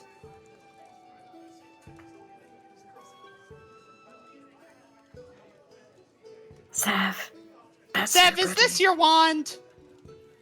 Are you missing a wand? I don't think so. Huh. I checked my belongings and I don't think I've ever had a wand. No, it does not look familiar. I know. You think it can cast Fireball? Only one way to find out. I said I cast Fireball, not how big the room was. Give it a nice flick and twirl and see what happens. Hey, Wimble! Fireball! Wimble is not like. Is this the next day? Yeah, well, I mean, is it the next day? I just assume it's the next day already. Are we gonna consider this That's like not just Wimble, early that's morning? a random person. Yeah, we can do early morning.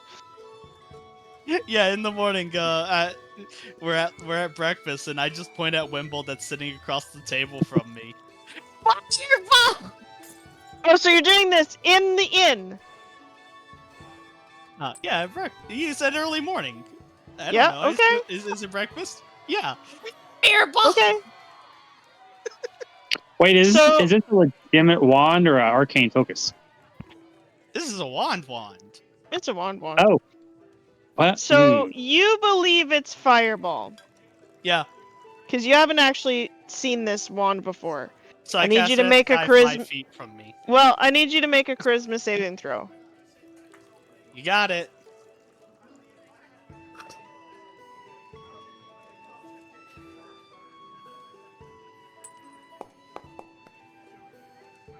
So you go. Fireball. I don't think the hardcover's gonna save you.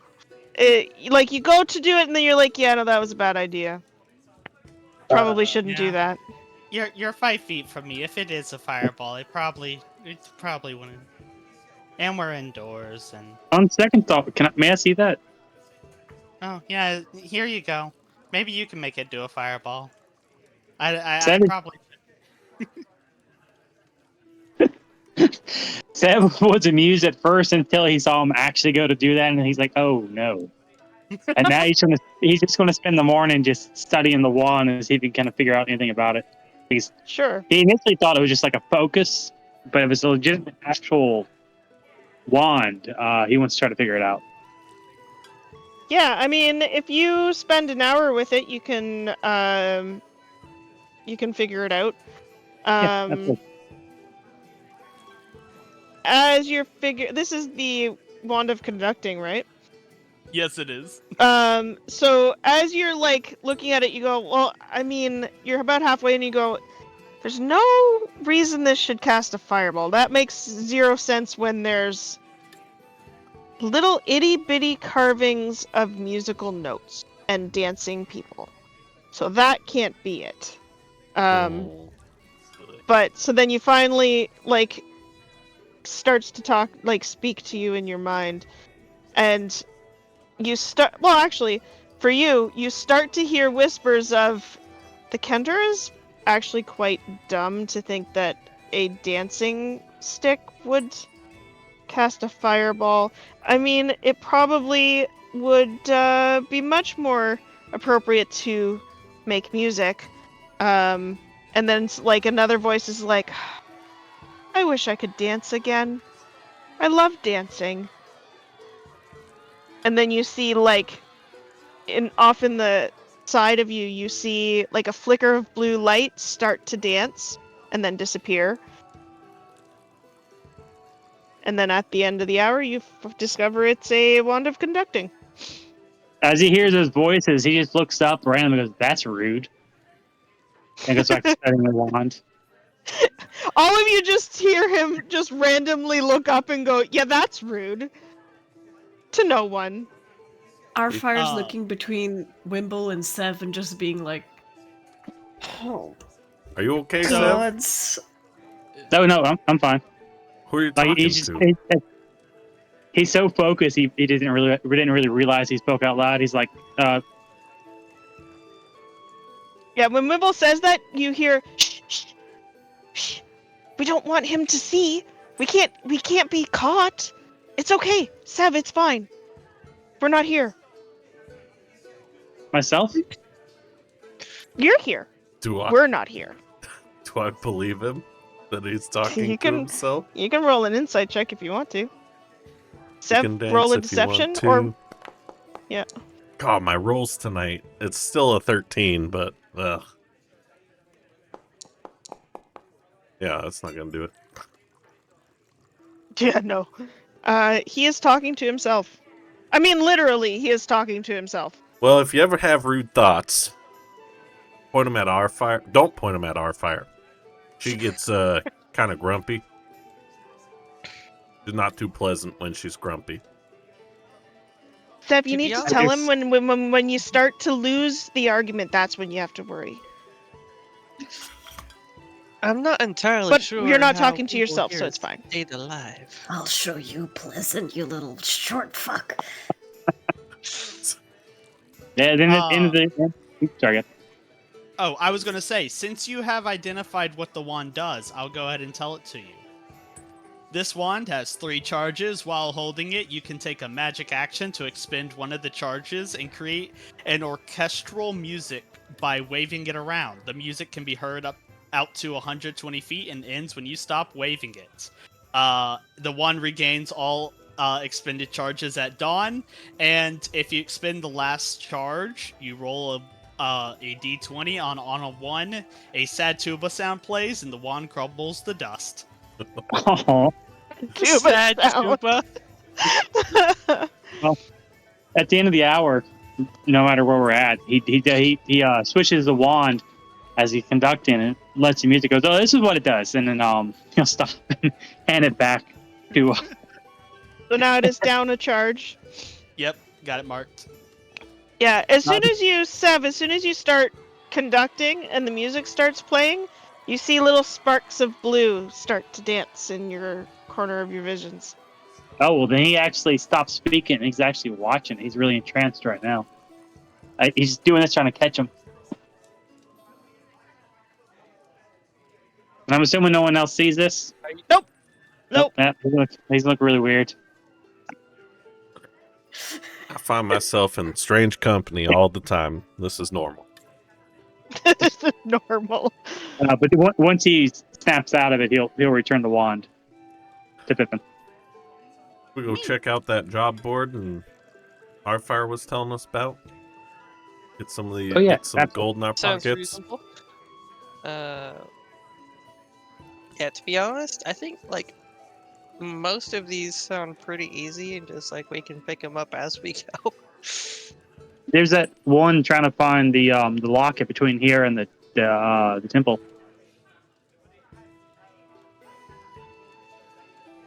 Gotta open that back up. Yeah, Which so one you is it have to called? tell me which ones you're looking at, because I have to be on a different screen.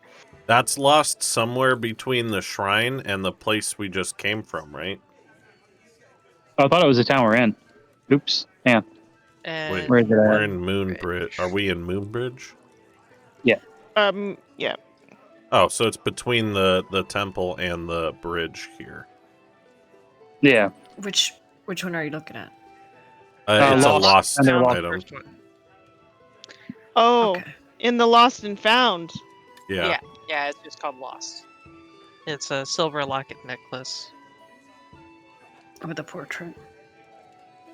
But yeah, no, for the general adventuring opportunities, like, I mean, the livestock would be, a neat, interesting one. The wolves and beasts, and that's the Whisper Wood to the west. So we're heading that direction. Yeah, but we have to come back to get the money. Yeah. We don't have to choose everything. We can Yeah. pick our battles.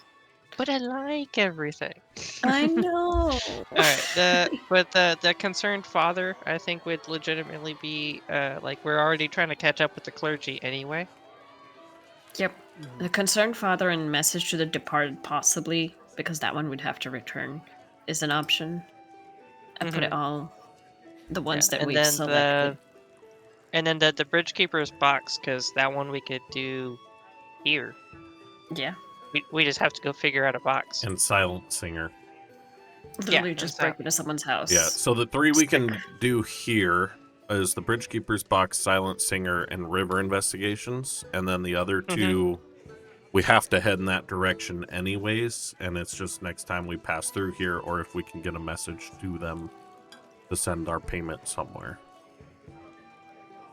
Yeah, and then the missing supplies is backtracking along the road to the west, which is where we're going anyway.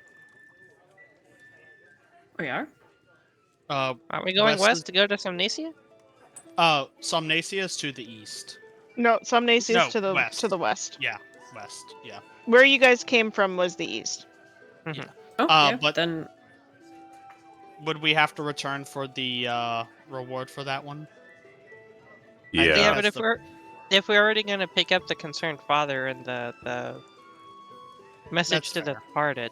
Yeah, but we're looking for people that are part of the group that left versus the missing supplies. Like, we're going to have to catch up to the other group another 2-3 days down the road. We find the missing supplies, we're falling further behind the 2 other missions. Right? It's not like we're going to pick up the supplies and take them with us to Somnacia. find sign of guess. shipment or driver. We'll keep it in mind if we pass by it or something. I'll put it as a question mark. Okay, but Seb yeah, shows. I think. Sorry, go ahead. No, Seb shows a good bit of concern about the disturbance of the standing stones, but fully understands that that's kind of out of the way. Which one is that? The disturbance of the standing stones are the adventuring opportunities. The third one. We Yeah, could from try a to hit source that up. Yeah. from a sorcerer standpoint, that would draw his attention really. Like he'd probably laser focus on that one. Yeah, in the hills north of the village. Yeah, like we could ask how far north they are, like how far away it is. Let's just try and do everything within a day and try to leave by the evening so we don't Yeah. We're waste trying too much Yeah. time. My Yeah. concern is we're trying to catch up to a group that's left, so just whatever we can do here and that is on the way. Yeah, that sounds good. Yeah, so I think we can ask how far the stones are. If it's reasonably close, then we can maybe go see about it. But otherwise, we can do like the box, the breaking into somebody's house. Both of those for sure for quick. And Are you looking for the locket and as well? the river one. If We could do we that. keep an eye out for it as we do like the river investigation one. Sure. Okay, so tell me what you're doing first with the name of it so I can look it up. I don't know the box. We go figure out what a box is real quick. Bridge Keeper's box. Yeah, that should. We can always like carry that around and spend the day doing it and come back if he lets us. But it should. We could at least look at it. Then, if nothing else, we can always come back or just say we can't. Yeah, I think either that one or the breaking into somebody's house real quick. Both of those should be fairly quick. Let's pick up the box and then break into somebody's house on the way and try and solve it there. Okay. Okay, so we're going to the Bridge box. Keeper's box. To the box. It's a rice and square box. Okay. So Boren, where is he? Boren Stonehand is the bridge keeper. He's a former guard. He's a short, stocky dwarven male with long gray beard, and he tucks it into his belt to keep it kind of out of the way. He wears sturdy leather armor and carries a crossbow. He is always looking at everything, and he's a little bit on the more grumpy side. And he looks at you lot coming up and he goes, "Yes, what can I do for you today?" We heard you got a box that needs opening.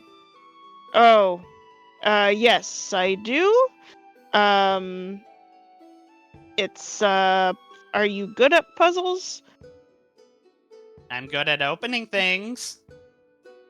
He looks you up and down and goes, "Stay away from all my other stuff, and we'll be fine. But it's over here." And he kind of leads you over to,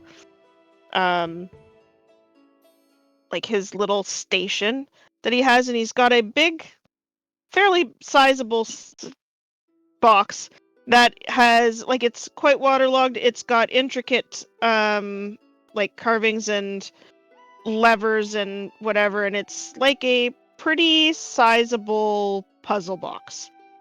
And he goes, "I am not good at puzzles." He said, "I Like to poke give it right a try. here, this pops out, and that's as far as I got." Ooh, it's like a Japanese puzzle box. Is it Those are okay fun. if we carry it around? We gotta do a couple of other things around town. I mean, sure. Just bring it back. If you don't bring it back, I'm gonna send somebody after you. If we can't figure it out, yeah, we'll come back either way. All right. Sure. Uh, You can take it with you. I mean, you can't get farther on unless you pass me anyway. So Right. Well, I'd like to take a crack at the box. sure. You're proficient with Tinker's tools, right? Yeah. Yeah. Roll a Tinker's check. Tinker's Uh, tools.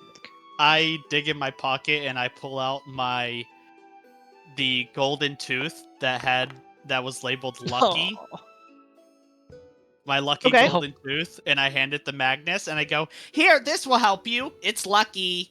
I know because it said so on the wrapper it came in. I'll take it and just like put it in a, like a pocket on my shirt or something.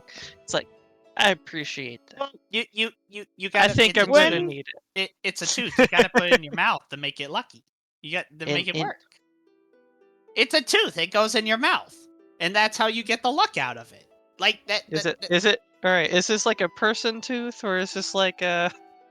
This is a gold tooth, right? It's a gold tooth. It says. Yeah. It was a gold tooth wrapped in a parchment labeled lucky. I mean, it's a tooth, so of course it goes in your mouth. I'll look at it and I'll try to hold it in my big fat hippo fingers and then like obviously open up my mouth and just like, ha. This is too small. Well, when it touches your tongue, I didn't say I was gonna does- lick it. Sure. well, that's what you did. You like, ugh. True. I mean, you did the licking motion, man. That is not on me. I didn't think about that, but yeah, I did. When you touch it to your tongue, thinking, "Oh, I'm gonna see if this is real gold," you can feel it like dissolve and then slide up into a spot between teeth and like embed itself in your jaw. I have a person tooth in my hippo mouth. And you may roll that check again. Oh god!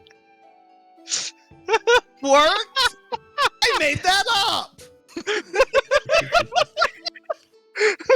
The things we do for advantage. It was better! So much better! So you Creepy feel teeth this for the win! embed in your jaw. Dude, you give me something, I'm Oh. riffing off of it. Let's just be honest here. It embeds in your jaw and you go, okay, that feels really fucked up, but you get this inspiration and you go back at it, and as you're going, every time you go to do something, if it's the wrong one, you feel it dig a little bit deeper, and then when you hit the right spot, it releases, and then it digs and then releases, and based on that Marco Polo hot and cold, you finally get this thing popped open, and then the tooth, you can feel it completely dissolve, and the powder of it just goes back to the back of your throat and down your gullet, and it is used. So I end up. You should never give me things. I swallowing will just a fucking. tooth. Yeah, no, that's fantastic, and I love it. Oh crap, my eyes are watering. The only thing that item said was it was a golden tooth with a parchment labeled lucky. I made up the mouth thing. Thank you so much. That was wonderful. That was cool. And it's like, oh man. We made Seb like cringe. But on the other hand, I had a random person's tooth in my mouth. What's in the box? So you pop the box open, and inside, what languages do we speak? He's a wee little leprechaun. Does anybody speak Celestial? I do. Okay. There is a couple of things in the box. Okay. There is a fragment of a map, as well as a like a rolled up parchment that has really like the ink almost floats off of the parchment, and everybody else like it's all gibberish. And for Magnus, it's detailing not directions to a place, but something about a lost like religious location that is, let me just look at the map quick. It's down in, so there's a lost kind of religious location. I will say that it does give you a location in the Sundering Bluffs, in one of the crevices. There's something down there. It doesn't tell you who it's related to, just that there is something lost in the Sundering Bluffs. Yeah. Okay. Is there, just to build up of that, is there any god related to puzzles or tricksiness that we know of that could like somehow be related to this type of puzzle, known to make these kinds of things? There Let's is look the at Shadow gods. Trickster. Yeah, Yeah. yeah. Let me just look at the gods.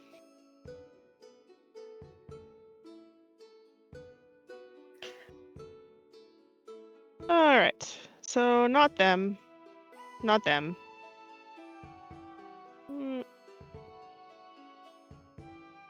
Not them. Not them? Yeah, it might be Thesis, which I think is your god, isn't it? Mm-hmm. Yep. Could also be Astrin, the Cosmic Eye. Uh-huh. Interesting. Could potentially be Kareth, the Veiled Blade. A bunch of options. Yeah, out of all of them, those are the only, like, Thesis or Astrin would be the most likely, but Kareth is a potential because of like he is still a trickery domain, just on the little darker side. Not my god.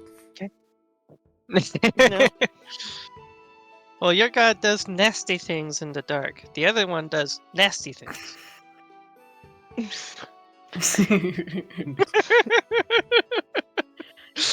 Just in general. That is pretty good, actually. All right. So a random thing somewhere in the Sundered Bluffs, or a lost religious place, and then you said it's a map fragment. Yeah. Yeah, I'd have to figure out what the map fragment is. You could definitely take a drawing of it if you want to. I was just about to ask. Yeah. I would. If you want. Yeah, like Sorry, if you want continue. it detailed, replica, it'll take a while. You could also see if he would give you the fragment, Mhm. or the note or whatever. Okay. I'll have to Well- come up with what the note actually says, for you, Yeah. but I didn't have it That's fine. actually made. Because I wasn't going to put effort into things that I wasn't sure if you would do today. That's not the word that I wanted. Extra work, not effort. Effort, I did put effort into this shit. Yes. Detailed, No, it's great. details, schmetails. Yeah. So just the fragment and the parchment, right? Yep. Cool. Well, that was fast. Well, this took a Are we little bit. close? Yeah, yeah, Mhm. you've been walking and talking. Also, everybody but Pippin and Magnus, you can roll perception checks to see if you can find the locket as you are traveling. Yeah, I'm just imagining I'm playing with this thing like a Rubik's Cube. Like I'm just sitting there walking and going. My rolls are wonderful. Change your Garbage? Yeah, It's change your okay. dice. I just Your had to dice. shove some random dead guy's tooth in my mouth to get mine better. So You don't know if it was an actual random dead guy. It could have been nothing. You could've guys been can't an see the unused locket. Can I use my inspiration? Sure. Pop that. Oh, I have that too. I should remember that. Since I get it at every long rest, I'm gonna be a little you get out. the yeah the Is it humans better? with the everyday is nice. I'm just gonna use my session one. Fuck it. Let's find Sure. some lockets. You guys gotta get a 10. It's Go team. hey, some guidance would be great. Guidance. I mean, Off that fire. is your job. Guidance. Forgot. Ooh, nice. 7. What? Damn it. So we don't find the locket. No, that how? Oh yeah, 6, 7. Yep. Nope. You don't. You don't find the locket. Oh well. Do we pass? Although no, actually, our fire, Uh-huh. because you were re-rolling the one you already re-rolled, and he was guided. You can have that one off that D4 for your first one. The 9 plus 1? Which, yep, which will put you at a 10. Okay, I'll take that. I'll take that. Yeah. So as you're walking, and like this thing, you barely see it. Like you guys are walking. Where is it you're going to next? The I think we're trying to House. break into their other person's house. Yeah. The silent singer. Silent Singer. Mm. Yeah. Yeah, so as you're walking from the river towards this woman's house, you know, it's very distracting, these two doing their shenanigans. Like, Pippin is so distracting, because he's, like, over the top, exuberant, whatever. But as you look over when Magnus gets that last click and he, like, shudders as this tooth is dissolving down his throat, you see a glint of silver out of the corner of your eye. Where did it go? No. Yeah. As that thing starts dissolving, I'll just like shudder and cough and like, huh. I'm just gonna ignore Um, them and pick this thing up. Yeah, so it's a silver locket with that opens up, and inside is a picture of an old man and well, he's not old in the picture. It's a pretty decently looking man and a woman in the locket. It's actually a really nice locket. now we have to find where Kalen the Elder lives.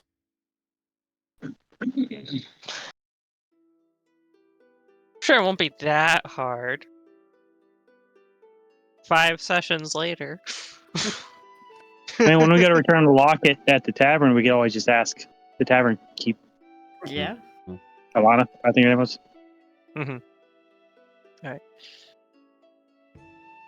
Make On the way to the singer's house. yeah, make our Yep. way to her house.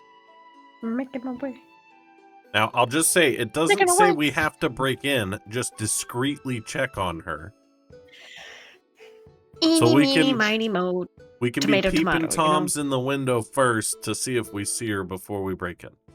Okay. What So do you mean? I so we already don't opened up the door. so we don't just go full SWAT on this, and I don't blast the door off its hinges. Is that discreet? I would say probably not. As long as And you we can could do it always- discreetly, I guess it's okay. We could always see Pipkin check the back door, see if it's open. You want to kick the door open when they ask for discreet. I'd just like That's to pretty- peek in the windows while whatever happens, what other people are going He to is do. a hippo. Not to be speciesist, but he is a hippo. With a gun. He's about as discreet as they don't come. Yeah. Okay. So give me an order of what's happening. We have Magnus going up to a window to look inside. No. That's Wimble. Or sorry, Magnus is Wimble. not a Sorry. peeping Tom. The other one, Wimble, going up, and then Magnus is breaking down a door? No, I'll leave the door breaking down for later. Okay. For now, I'll just watch on and I'll leave the little finicky things to the rest of you.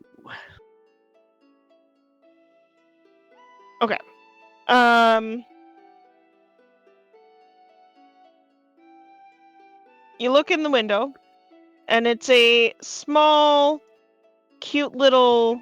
Oops, that's the wrong button. Cute little cottage on the edge of town.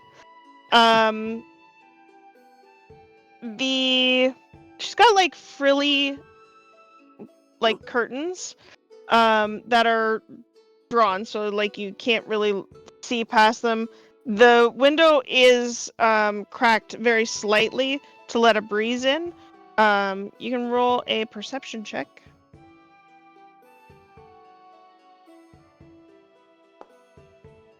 Finally. Natural 20 for a 24. Nice.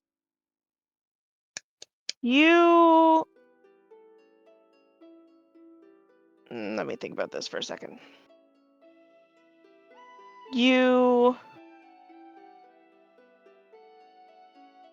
As you're looking through the window, the breeze comes in, and you can smell a floral scent coming from inside, and the breeze flutters, and in the main living room area,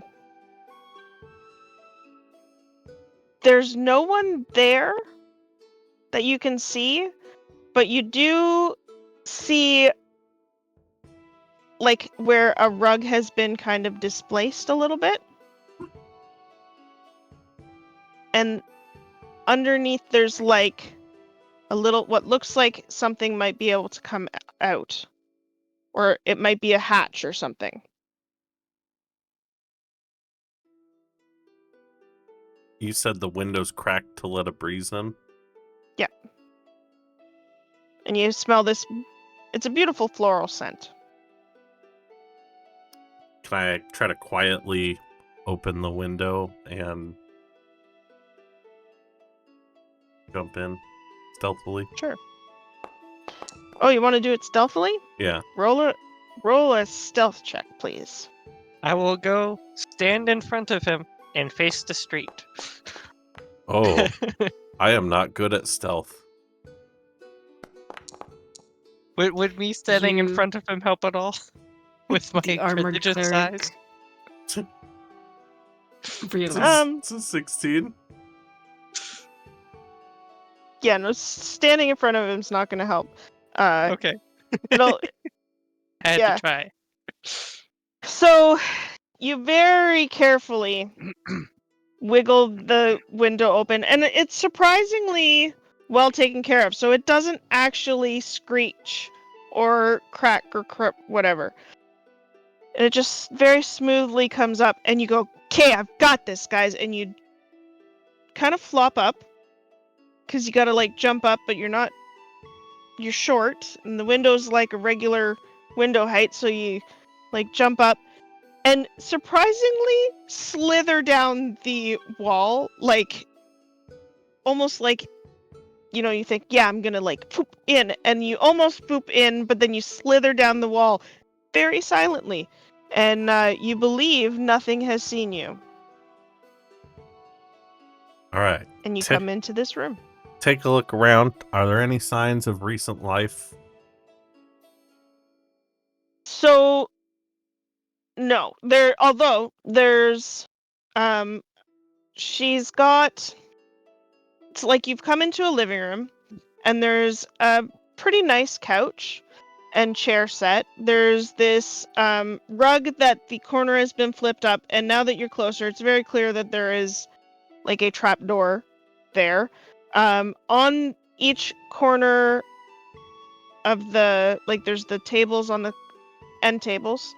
There's flowers, and then in a corner there is like a music stand with like written music, and there's like a tiny little piano type thing in a corner, but there's no sign of life. Okay, I'm going to go back over to the window and whisper outside. There's a trap door. Open the front door. Sam just sees it just open. You see if you're looking to see if the front door's open? Yeah, he just tries to open it. Front door is locked from the inside. I'll go over and unlock it. Sure. You unlock the door, swings open soundlessly. She's definitely taken really good care of her home. Like she she takes pride in her home. Is there any food on the table? Nope. Nope, everything's been put away neatly. Can I listen at the trap door just to see if I hear anything on the other side? Sure, you can roll a perception check.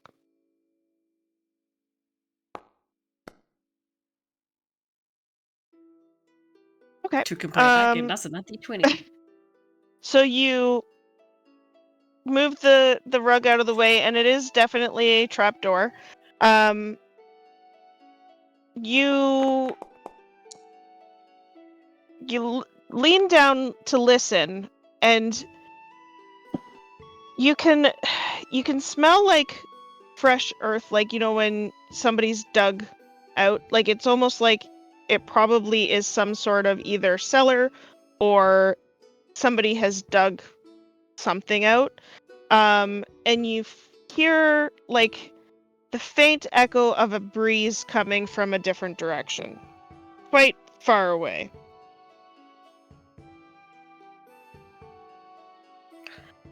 There's either some sort of tunnel or some sort of passage down there. Tread carefully. Why would try and open? Magnus said that their Discord stopped working again. No. Gosh damn it.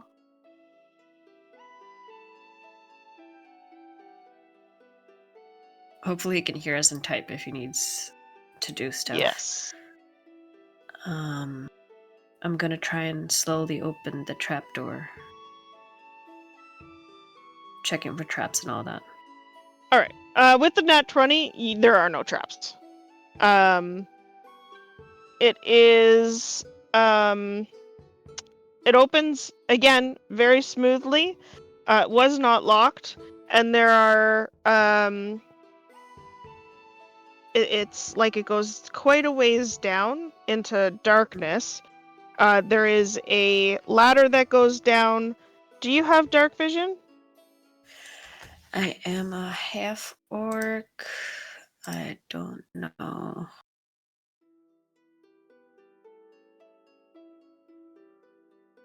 I do have 120 feet. I'm an orc. Sorry. Oh wow, 120 feet. Okay. Yeah. So the it probably goes down a good 25-ish feet, and then it angles off to the north into a passage. Well, she's certainly hiding something.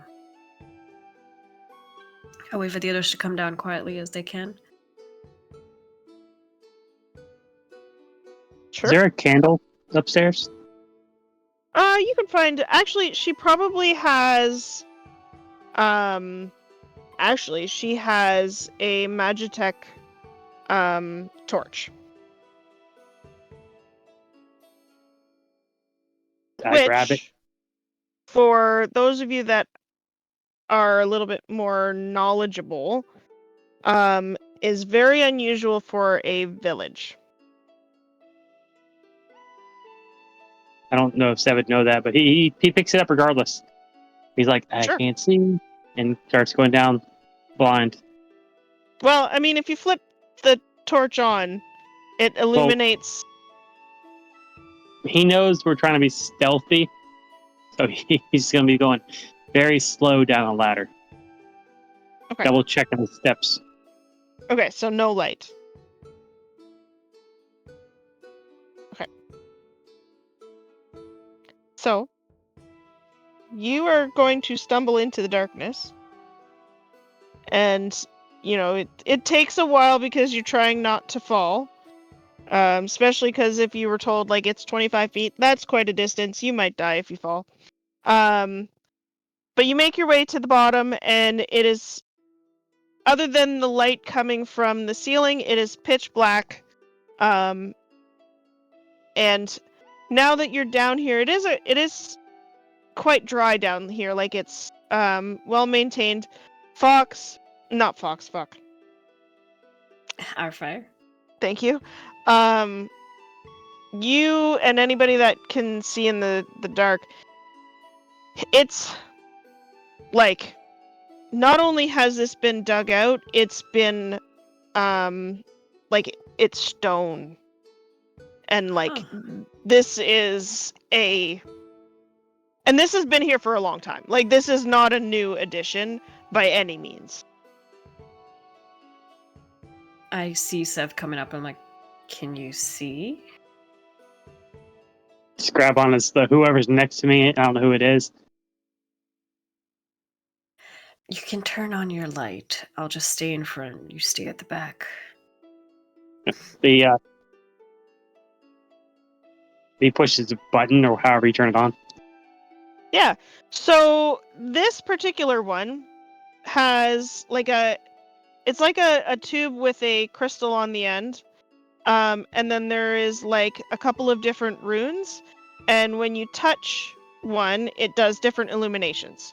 So you can do like a short illumination that does like 10 feet. In a small area, you can do one that does 30 feet in a small area, and you can do one that does 100 feet. I'll go with the 10 feet. In like a big feet. Big. I'll do the short illumination, and I'll walk far enough behind where our fire is not illuminated, so that she can still benefit from her dark vision. Okay. Sure. All right. So, you start I'll take making the your light. way. We all went down there, right? Unless you say otherwise, yeah. Okay, cool. Because I wanted to go down. Okay. Yeah, so you start making your way. Let me just check something. Yeah, wrong screen.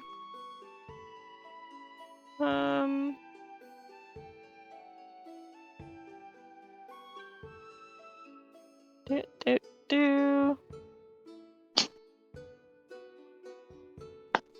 Okay, yeah. So you start making your way, and it is making a pretty significant just north-ish direction. At how long are you guys gonna walk down this path? Like, do you have a time? Oh, it's really. long. Do I have any sense where What's it's going? north? Is it going out of town? Yes. She's on the edge of town. She's on the northern edge of town, and it is heading north, If you go a ways, it starts to angle slightly northeast. It's a secret tunnel. Our fire would explore it to the end because I'm thinking smugglers or some sort of secret shit. But if anybody else says something else, or has I mean, we're in the ideas. tunnel. May as well go to the end.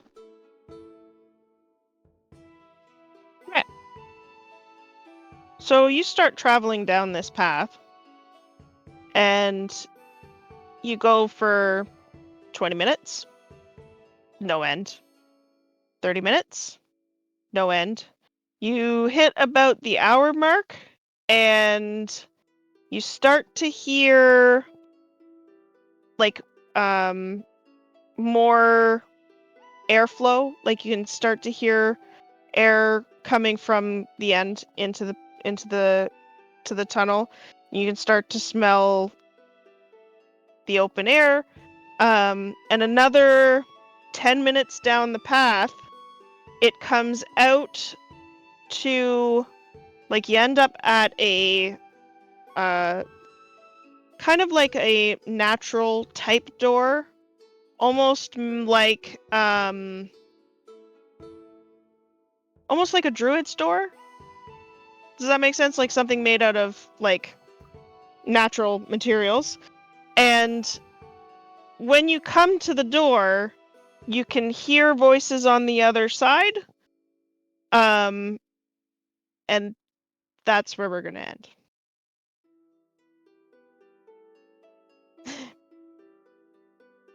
Nice. Yeah, Because old voices behind the door. Yeah. Because I need to make that now. But they... you can roll an insight. Oh gosh. I will try.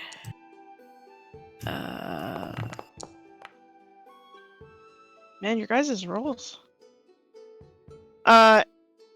Wimble, they sound angry.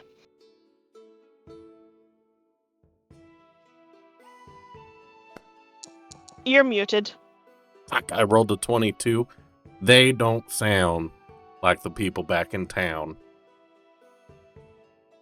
They sound mean. Yeah, figures were an hour out. Do you Hour hear and what 10. they're arguing about? I don't know. Do I hear what they're From arguing this about? distance, you can't tell what they're saying, just that they are not happy. Nope. Can't tell. Very unhappy. Time for boom boom. I think at that point, if Seb's the only one who can't see, he'll flick the flashlight off. Just hold on to someone's shoulder. That way he doesn't risk them seeing light. Yeah, well, and at this point, actually, like, as you get closer to it, it's a natural, like, looking, and there's some cracks coming through, so there is a little bit of light. You think probably, it's one of those doors that you can see from the inside, but you can't see from the outside. So, yeah, we will end there, and in 2 weeks, we will find out what the angry voices are about. All right. Maybe it's the local druids angry that there's so much wildlife being thrown into the ecosystem. Yeah. Maybe they're friendly. Who knows? So since Only time will tell. Nathan can't, I will quickly say thank you to everybody for watching tonight. If you want to catch more of our craziness, including our game Rise of the Everchosen tomorrow at 6 p.m. Pacific, you can click that follow button down below, and you can also find our links to Azrael DM Canadian TikTok, my personal Twitch account, our YouTube account, where we upload all of our replays, and it helps us out a lot if you support us in those places. We will see you all tomorrow, and have a good one, everybody. Nice. Have a good night. Bye.